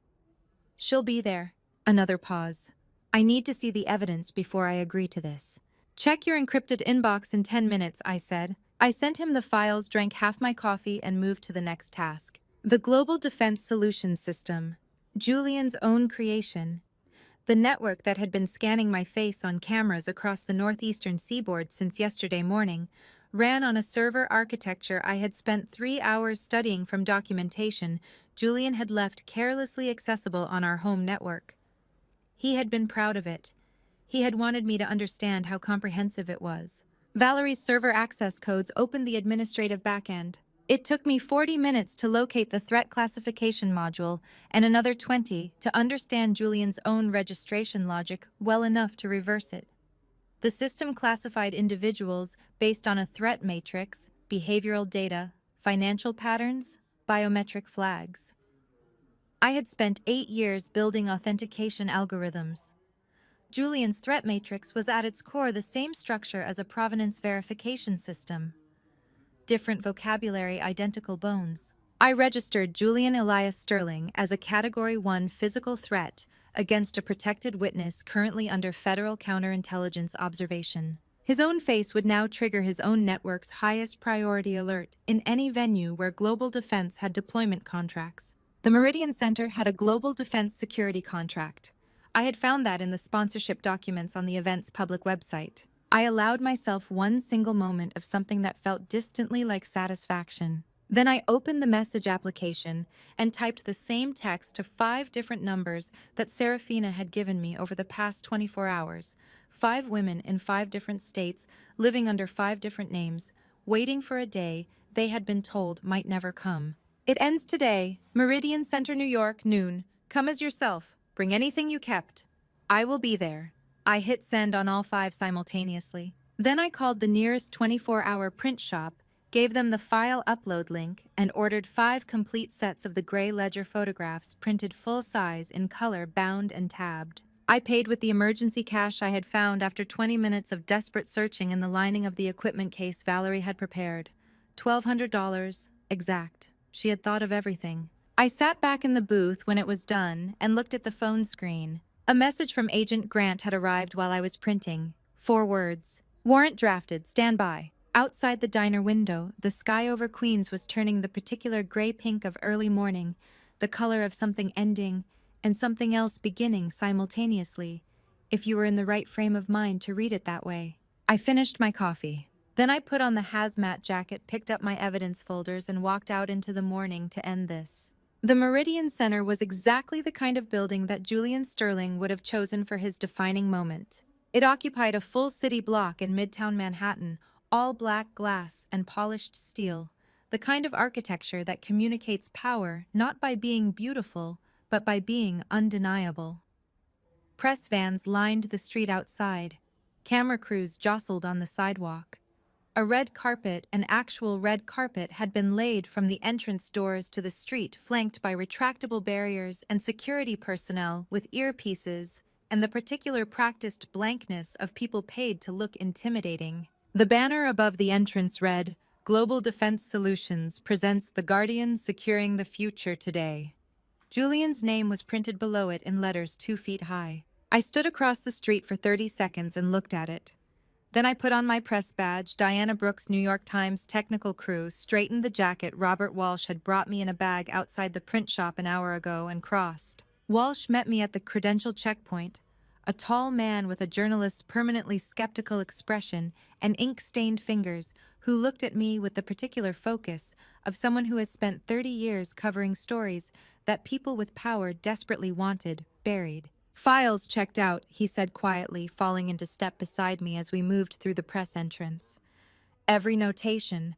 I had our financial forensics editor look at the Project 7K13 budget flows at 6 this morning." He paused. "Brianna, this is the largest domestic corruption story since—" "I know what it is," I said. "Is your stream configured?" 20 platforms. Goes live at 11:58, 2 minutes before the keynote. Cannot be pulled, cannot be geo-blocked, cannot be taken down without triggering automatic mirror uploads to 40 secondary servers." He glanced at me sideways. "Your technical person is extraordinary." "Her name is Valerie," I said. "Remember it." Inside the Meridian Center's main hall was vast enough to make the air feel different, the particular quality of space that exists in venues designed to make individuals feel small in the presence of institutional power. A domed ceiling soared overhead, lined with the projection infrastructure for the holographic display system Julian's company had installed for the event. The lighting was warm and precise. Every surface gleamed. And the room was full, standing room full with every seat taken, and press crews lining the walls 3 deep. Government officials in carefully tailored suits. Technology executives, military contractors, foreign dignitaries in diplomatic dress. I counted 4 languages in the first 60 seconds of walking through the crowd. I found Thomas Reed at the technical director's station near the right wing of the stage, a compact man in a headset surrounded by monitors, looking like someone who had not slept and was pretending with great effort that this was normal. When he saw me, he flinched, and then composed himself, and then leaned toward me without making eye contact. "It's done," he said under his breath. "The primary feed override is mapped to your upload key. Whenever you trigger it, everything on those screens—" He gestured without pointing a tiny movement toward the massive curved display surfaces behind the stage. "Switches to your content. I cannot stop it once it starts, and I cannot be the person who started it." "You didn't," I said. "You have no idea what's about to happen. You are making a routine adjustment to the display calibration." He exhaled. "Thank you." "Thank Valerie," I said, and moved away. I took my position against the right side wall 40 feet from the press pool with a direct sightline to the stage and both primary exits. Walsh was 15 feet behind me, his camera operator positioned and running. The phone was in my hand with the upload trigger 3 taps away. Tap confirm send. That was all it would take, 3 taps. The lights shifted. A smooth professional voice announced the program's beginning. The crowd settled. Applause rippled from the VIP section as the official party filed onto the stage. Regional directors, government liaisons, 2 members of Congress, and took their seats at the long table behind the podium. I found Marcus Sterling in the 3rd seat from the right. Silver-haired and immaculate in a dark suit, he surveyed the room with the comfortable authority of a man who has spent decades ensuring that the rooms he walks into belong to him. He did not look like a man with anything to fear. He looked like a man accepting an ovation before it had started. Then Julian walked out. The applause was immediate and genuine. He crossed the stage with his particular ease, unhurried, confident, perfectly calibrated, and the crowd responded to it the way crowds always responded to Julian Sterling. They leaned forward slightly. They smiled without knowing why. He had that quality, that specific magnetic competence that made rooms want to trust him. I had wanted to trust him. I had trusted him with everything I had. My jaw tightened until it ached. He reached the podium and looked out at the room, and for one terrible second his eyes moved to the right side wall where I was standing, and I stopped breathing completely. But his gaze passed over me without stopping, moving on to the press pool, to the VIP section to the back of the room. He had not recognized me. The shorter hair, the different jacket, the press badge, the simple fact that I was the last person he expected to see standing in this building. It was enough. "Good morning," Julian said into the microphone, and his voice filled the room with the same warmth it had filled every room I had ever sat in with him. My stomach turned. Today marks something I have been working toward for 6 years. Today we stop talking about public safety and start delivering it. Applause. The Guardian system, he continued moving around the podium with practiced ease, represents the most comprehensive integrated security network ever deployed in the private sector. Facial recognition, behavioral analysis, financial threat, mapping, real-time law enforcement coordination across 172 partner agencies. He paused, letting the scale of it land. This system is the eyes of justice. Its light reaches everywhere. And in its light, no criminal, no matter how powerful, no matter how well connected, no matter how long they have operated in the dark, can remain hidden. The room erupted. Julian smiled and raised one hand toward the display surface behind him. "Let me show you what justice looks like," he said, and pressed the activation control on the podium panel. The holographic displays behind him flickered to life, brilliant and enormous, filling the domed space above the stage with light. And then they glitched. A single hard stutter, the image, destabilizing, fragmenting, rebuilding itself into something different. Julian looked over his shoulder at the display, and the first real uncertainty I had ever seen on his face crossed it like a shadow. I tapped the screen. Once, confirmed, send. The screens went dark for exactly 3 seconds. 3 seconds of complete, confused silence in a room of 400 people. Every eye tilted upward at the massive curved display surfaces where Julian's presentation had been, where now there was nothing but black. Then the text appeared. White letters on gray, filling the entire dome above the stage from edge to edge, large enough to be read from every seat in the building. Project 7K13, the Sterling Ledger. Evidence of systematic murder, financial fraud, and corruption at the federal level. The silence lasted another 2 seconds, then the room broke open. Julian spun toward the display surface, and the expression on his face in that moment was the only honest thing I had ever seen from him. Raw, unguarded shock, the face of a man watching the architecture of 6 years collapse in real time. He lunged for the podium control panel and hammered at the override sequence. Nothing changed. He tried again. The screens did not respond. "Shut it down," he said to Thomas Reed loudly enough that the front rows heard it. "Shut the system down right now." Thomas Reed spread his hands and said with a steadiness that I deeply respected, "Sir, I'm locked out of the primary feed. I don't have override access." "Then get someone who does." But the screen had moved on. The liquidation list appeared next, filling the left half of the display surface. 10 names in 2 columns, clean and simple, each followed by a date of marriage, a date of death, and a method notation now rendered in plain English. Succinylcholine, xenon gas, insulin. Each name with a case number drawn directly from Marcus Sterling's own filing system, in his own handwriting now blown up to 2 feet tall above the heads of 2 United States congresspeople who were reading it with the expressions of people watching the ground open beneath them. From somewhere in the middle of the hall, a woman's voice said very clearly, "Oh my God." The right half of this display is filled with video. It was not long, perhaps 40 seconds of footage shot from a fixed ceiling angle in what was clearly a hotel room. The image quality good enough to see faces and hands, and the particular deliberate motion of someone who knows exactly what he is doing, and is doing it without hesitation.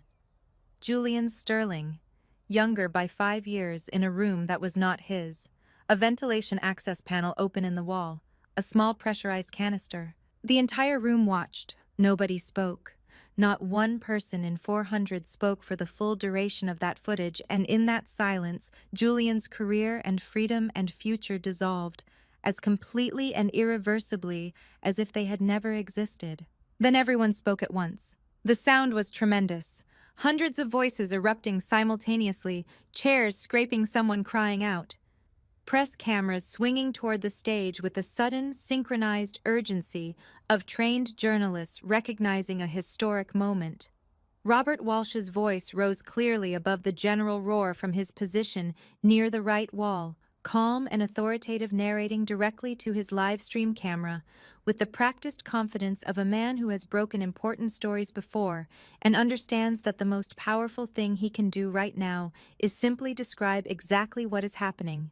The screens shifted again. Project 7, K13's financial architecture spread across the full display surface, a diagram of extraordinary clarity.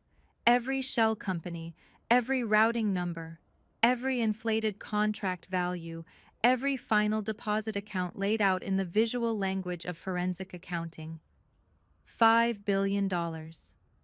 The number sat in the center of the diagram in red, surrounded by branching lines like an arterial system, each branch terminating in an account that led ultimately to the same two beneficial owners. Julian Sterling, Marcus Sterling. I watched Marcus from across the room. He had risen from his seat in the VIP section at some point during the video. I had not seen exactly when, and was now standing at the edge of the VIP area, with his phone pressed to his ear, speaking rapidly into it, his free hand raised to signal his personal security detail. 3 men in dark suits were moving toward him from different directions. But there were other men moving faster. Agent Silas Grant had not been visible to me before that moment. He materialized from the left entrance corridor, with 4 other individuals in the particular dark jackets that mean one specific thing, and they cut through the crowd with a directness that parted it automatically. And the 3 men Marcus had signaled took one look at what was coming and stopped moving entirely. Marcus's phone came down from his ear. On the screen above him, his own handwritten notation stared back from the liquidation list in the penmanship his secretary had watched him practice for 15 years. Julian saw Agent Grant. He saw the federal jackets. He saw his father standing motionless in the VIP section with the expression of a man who has just understood that a game he believed he was winning ended 3 moves ago. And Julian Sterling, who had never once panicked in front of me, panicked. His hand went to his jacket. "Julian, don't," I said loudly, because I was already moving toward the stage, already pushing through the crowd, already thinking 3 steps ahead the way I should have been thinking from the very first night he walked into my life. He pulled a weapon from his shoulder holster and raised it, and 400 people screamed at once, and the room became pure chaos, bodies dropping behind seats, press cameras swinging wildly, Walsh's voice cutting sharply through his live stream narration to describe what was happening with remarkable composure. Julian's arm swept the room, pointing at journalists, at officials, at Agent Grant's approaching team searching for me among the crowd. "Where is she?" His voice had shed every layer of charm and warmth and careful calibration. What was underneath was cold and flat and frightened and furious all at once. "Where is she?" "Right here," I said. I was 15 feet from the stage. He found me immediately, and the weapon came around to point directly at me, and I looked at the muzzle of it and felt something I had not expected. Not fear, not exactly, but a strange crystalline calm, the calm of someone who has already used everything she has and placed it entirely beyond his reach. "It's too late, Julian," I said. "It's been live for 11 minutes. There is no version of this that ends well for you." "Shut up," he said, and his hand was shaking, and the shake was the most honest thing I had ever seen from him. Then from Julian's own jacket pocket, his phone began to emit a rapid, escalating alert tone, the Priority 1 threat notification from his own global defense system. Red targeting lights appeared on his chest. 3 of them, small and precise and absolutely steady. The Global Defense Laser Tracking System, installed by Julian's own company in the Meridian Center's security infrastructure, had identified a Category 1 threat in the venue. It had identified Julian Sterling. Julian's gun hand was shaking. 3 red laser pointers held perfectly still on his chest, unwavering, because laser tracking systems do not share the neurological disadvantages of human hands. His own phone was screaming the Priority 1 alert in his jacket pocket. His own system had identified him as the most dangerous individual in the building, and his own system was correct. Agent Grant's team had stopped advancing. They held their positions spread across 3 approach angles, hands visible, waiting. The room was in controlled pandemonium, the particular chaos of a crowd that cannot leave and cannot look away, 400 people pressed between terror and the overwhelming human compulsion to witness something historic. Julian's eyes were on me, only on me. "Call it off," he said. His voice was stripped to its foundation, no warmth, no performance, no architecture of charm. Just the raw voice of a man who has run out of moves and knows it and is not yet willing to accept it. "Call the system off, and I walk out of here, and this ends without anyone getting hurt."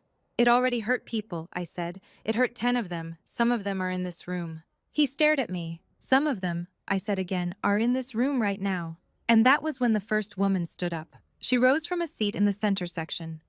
Seventh row, a woman in her early 30s in a dark blazer, her hair cut short, her posture absolutely straight. She did not look like someone who had spent 14 months living under a false name in Phoenix, Arizona. She looked like someone who had been waiting for this exact moment and had dressed for it accordingly. "My name is Chloe Miller," she said loudly and clearly into a room that was already beginning to understand what was happening and falling silent in response to it. "I am Julian Sterling's second wife. On the 14th of September 2 years ago, he pushed me off a sailing catamaran in the Aegean Sea at approximately 2 in the morning. He told the Greek Coast Guard I had gone overboard during rough weather. He filed my death certificate 11 days later." She paused and her voice did not waver. "I am not dead. I am standing in this room, and I want every person watching this live stream to see my face." She turned toward the nearest press camera and held the eye of it for a full 3 seconds. The second woman stood, left side of the room near the wall. Grace Montgomery, 32 years old, who had survived xenon gas exposure in a sealed apartment in Boston 18 months ago. She pulled back the collar of her shirt to show the chemical scarring along the left side of her neck, a burn pattern that no physician would mistake for anything accidental. She did not speak immediately. She simply stood and let the cameras find her because some evidence requires no narration. "His name was on the lease," she said then. "He had a key. The gas company confirmed the line had been manually compromised from inside the apartment." Her voice broke on the last word, and she pressed her lips together and steadied it. "I almost died alone in a room that smelled like nothing because xenon has no odor. I want that in the record." The third woman, fourth, fifth, each one rising from a different quadrant of the room, each one standing with the particular stillness of someone who has been invisible for a very long time and is choosing in this moment to be entirely visible. They gave their names clearly. Rebecca Hartman, Jennifer Walsh.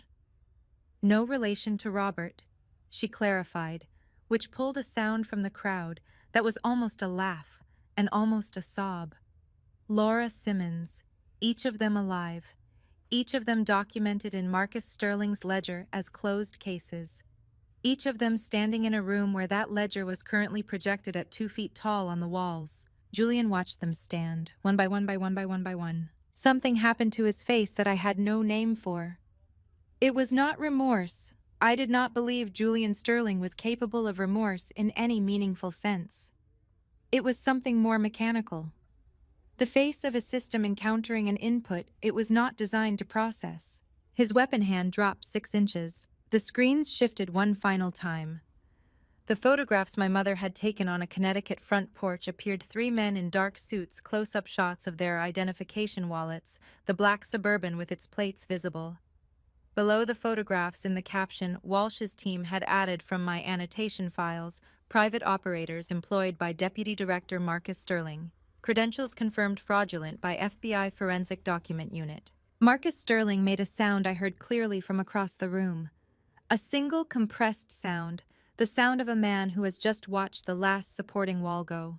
Agent Grant said something into his radio. "Julian." I took 3 steps toward the stage. My voice carried the way voices carry in rooms that have gone very quiet. "This is over. Every person in this room has seen it. Every person watching this stream, and there are currently 1.4 million of them Robert just told me has seen it. There is no version of this in which you walk out of here free." I stopped, looked at him directly. "Put the weapon down. You have no idea," he said, "what you have done." "I know exactly what I've done," I said. "I've done what your system promised to do and never intended to. I've found the criminal." I looked at the 3 red laser points on his chest. "You built this to find people like you, Julian. The only thing you got wrong was believing it would never actually work." For one long moment, Julian Sterling looked at me across the distance of the stage and the crowd and everything that had happened between the night we met and this morning, and I looked back at him, and I did not look away. Then the tactical response team came through 3 doors simultaneously. Julian raised the weapon one final time, not at me, not at Agent Grant, but upward, a wild gesture of pure futile rage, and the global defense system responded to the motion exactly as it had been programmed to respond to threatening behavior from a Category 1 target. Every light in the room went red. The tactical team moved, and Julian Sterling, CEO of Global Defense Solutions, creator of a system designed to eliminate threats to public safety, became the first person that system had ever successfully stopped. It took 11 minutes to secure the room. I know because I counted. Standing against the right side wall with my back pressed flat against it, and the evidence folders clutched to my chest, I counted every minute of it. The tactical team moving through the crowd in organized waves, the shouting of commands, the particular authoritative clarity of federal law enforcement vocabulary, cutting through the ambient chaos of 400 frightened and astonished people. Julian went down on the stage. He did not go quietly. He wrenched sideways when the first agent reached him, knocked a podium monitor to the floor, shouted something at Agent Grant that I could not hear over the crowd noise, and chose not to try to hear. 2 agents brought him to the stage floor with a controlled efficiency that brooked no argument, and when they pulled his arms behind him and the handcuffs clicked into place, the sound of it cut through the noise in the room with startling clarity. Like a period at the end of a very long sentence, Robert Walsh narrated every second of it into his camera without stopping once. Marcus Sterling did not struggle. That was the thing I remembered afterward, the detail that stayed with me longest. He simply stood in the VIP section as Agent Grant's team approached him, and he straightened his jacket slowly, deliberately, a gesture of pure reflex from a man whose entire life had been constructed around the appearance of dignity. An agent asked him to place his hands behind his back. Marcus looked at the agent for a long moment, the look of a man taking inventory of everything he had ever held and finding it gone, and then he complied. As they walked him past the press pool, Robert Walsh asked him one question. Deputy Director Sterling, do you have a statement regarding the contents of Project 7K13KK? Marcus Sterling looked directly into the camera. He opened his mouth, then he closed it. And for the first time in what I imagined was decades, Marcus Sterling had absolutely nothing to say. They walked him out through the left entrance, and he did not look back, and the room watched him go, in a silence that felt like the collective exhale of something that had been held for a very long time. I was still standing against the wall when Chloe Miller found me. I recognized her from Seraphina's wall, the photograph in the center of the second row. The one with the bright eyes, and the posture of someone carrying more than their share, and not complaining about it. In person, she was smaller than I expected, and younger looking. And when she stopped in front of me, her expression was so complicated, I could not have named all of what was in it. You're Brianna, she said. Yes, Seraphina told me about you. Her voice was steady, but her eyes were full and shining. She said you were the right one. She said she knew from the moment she saw you across that restaurant that you were smart enough to survive him. A tear broke free, and she pressed the back of her hand against her cheek hard. She was right. Something came loose in my chest. I reached out and took Chloe's hand with both of mine and held it, and she gripped back, and we stood there in the middle of a room full of federal agents and journalists and 400 witnesses to the end of Julian Sterling's operation, and I said, "She's going to be all right. I'm going to make sure of it." Chloe nodded. She could not speak for a moment. Then she pulled herself together with a visible effort and said, "She always said she was fine. Every Sunday at 8 a.m. for 11 months she called me and said she was fine." She laughed a wet and broken sound. "She is the least fine person I have ever met, and also the bravest." Both things I said can be completely true. Agent Grant reached me 40 minutes later when the room had thinned and the remaining press were conducting interviews with the surviving witnesses, and Walsh's live stream had crossed 3 million concurrent viewers. He was a compact man with gray at his temples, and the particular quality of someone who has spent a career dealing with the worst things human beings do to each other, and has not been broken by it, only worn to a specific density. He held out his hand and I shook it. "The accounts," he said, "will be fully restored within 48 hours. The joint account suspension request has been voided." The Art Verify complaint has been flagged as fraudulent, and your credentials have been reinstated effective immediately. The Society has already issued a retraction. He paused. The individuals who visited your parents in Connecticut, 3 of Marcus Sterling's contract operators, are currently being processed. Your mother's photographs were extremely helpful.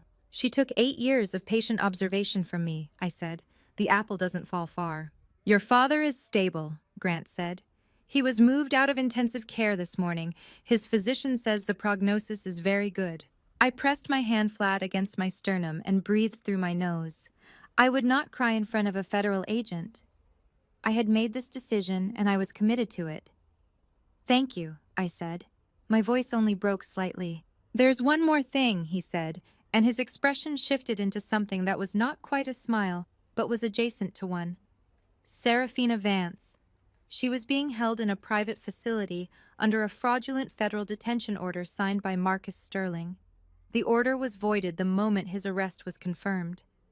He checked his watch. She was released approximately 20 minutes ago. I did not manage to not cry after all. I found a chair near the right side wall and sat in it, and pressed both hands over my face, and cried, not quietly, not gracefully, not in the contained and manageable way I had been managing everything for the past 36 hours, but fully and messily, and with total disregard for the federal agents and journalists who were almost certainly observing this.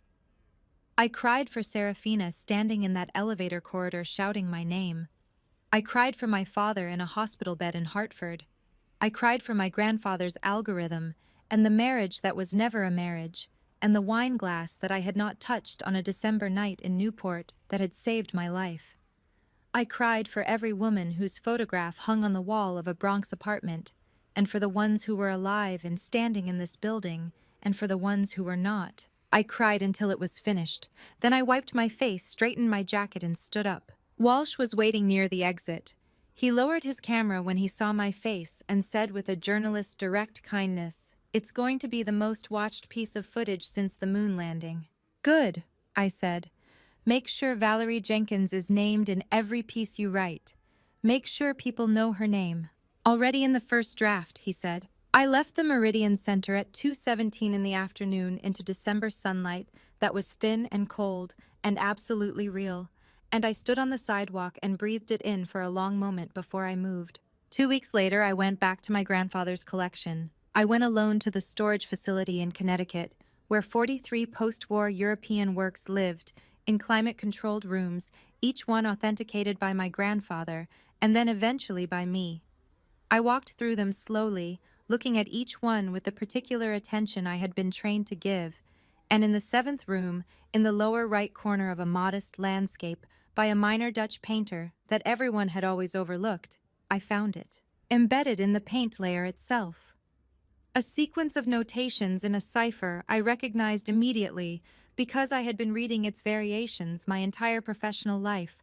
My grandfather had built his authentication algorithm from the same bones. I sat down on the floor of that climate-controlled room and decoded it by hand on a legal pad, and when I was finished, I looked at what I had written for a long time. Then I called Agent Grant. Then I called my mother. Then I drove to the hospital in Hartford, walked into my father's room and sat beside his bed and held his hand, and he opened his eyes and looked at me and said, "There she is," in the voice of a man who had never once in my entire life stopped believing I would figure it out.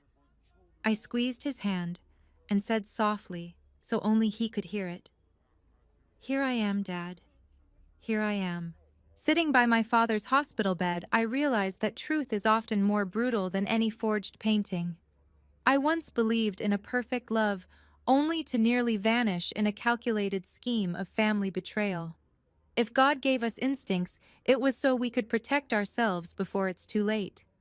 Don't be like me. Don't let innocence and blind trust cloud your judgment, because sometimes the person pouring your wine is the one counting down your final days. The price of family betrayal is always steep, but the cost of awakening is even higher. My view is simple: money can be recovered, and a reputation can be rebuilt.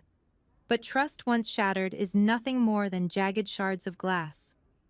I chose the path of family revenge not out of pure hatred, but to reclaim justice for the women who fell in silence.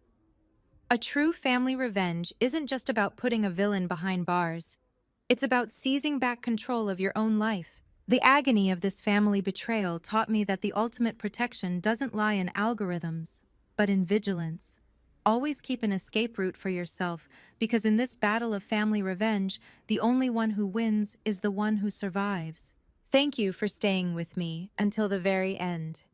What do you think about Brianna's choice? Please leave a comment, share, and subscribe to the channel to never miss the next thrilling and insightful stories. A brief warning.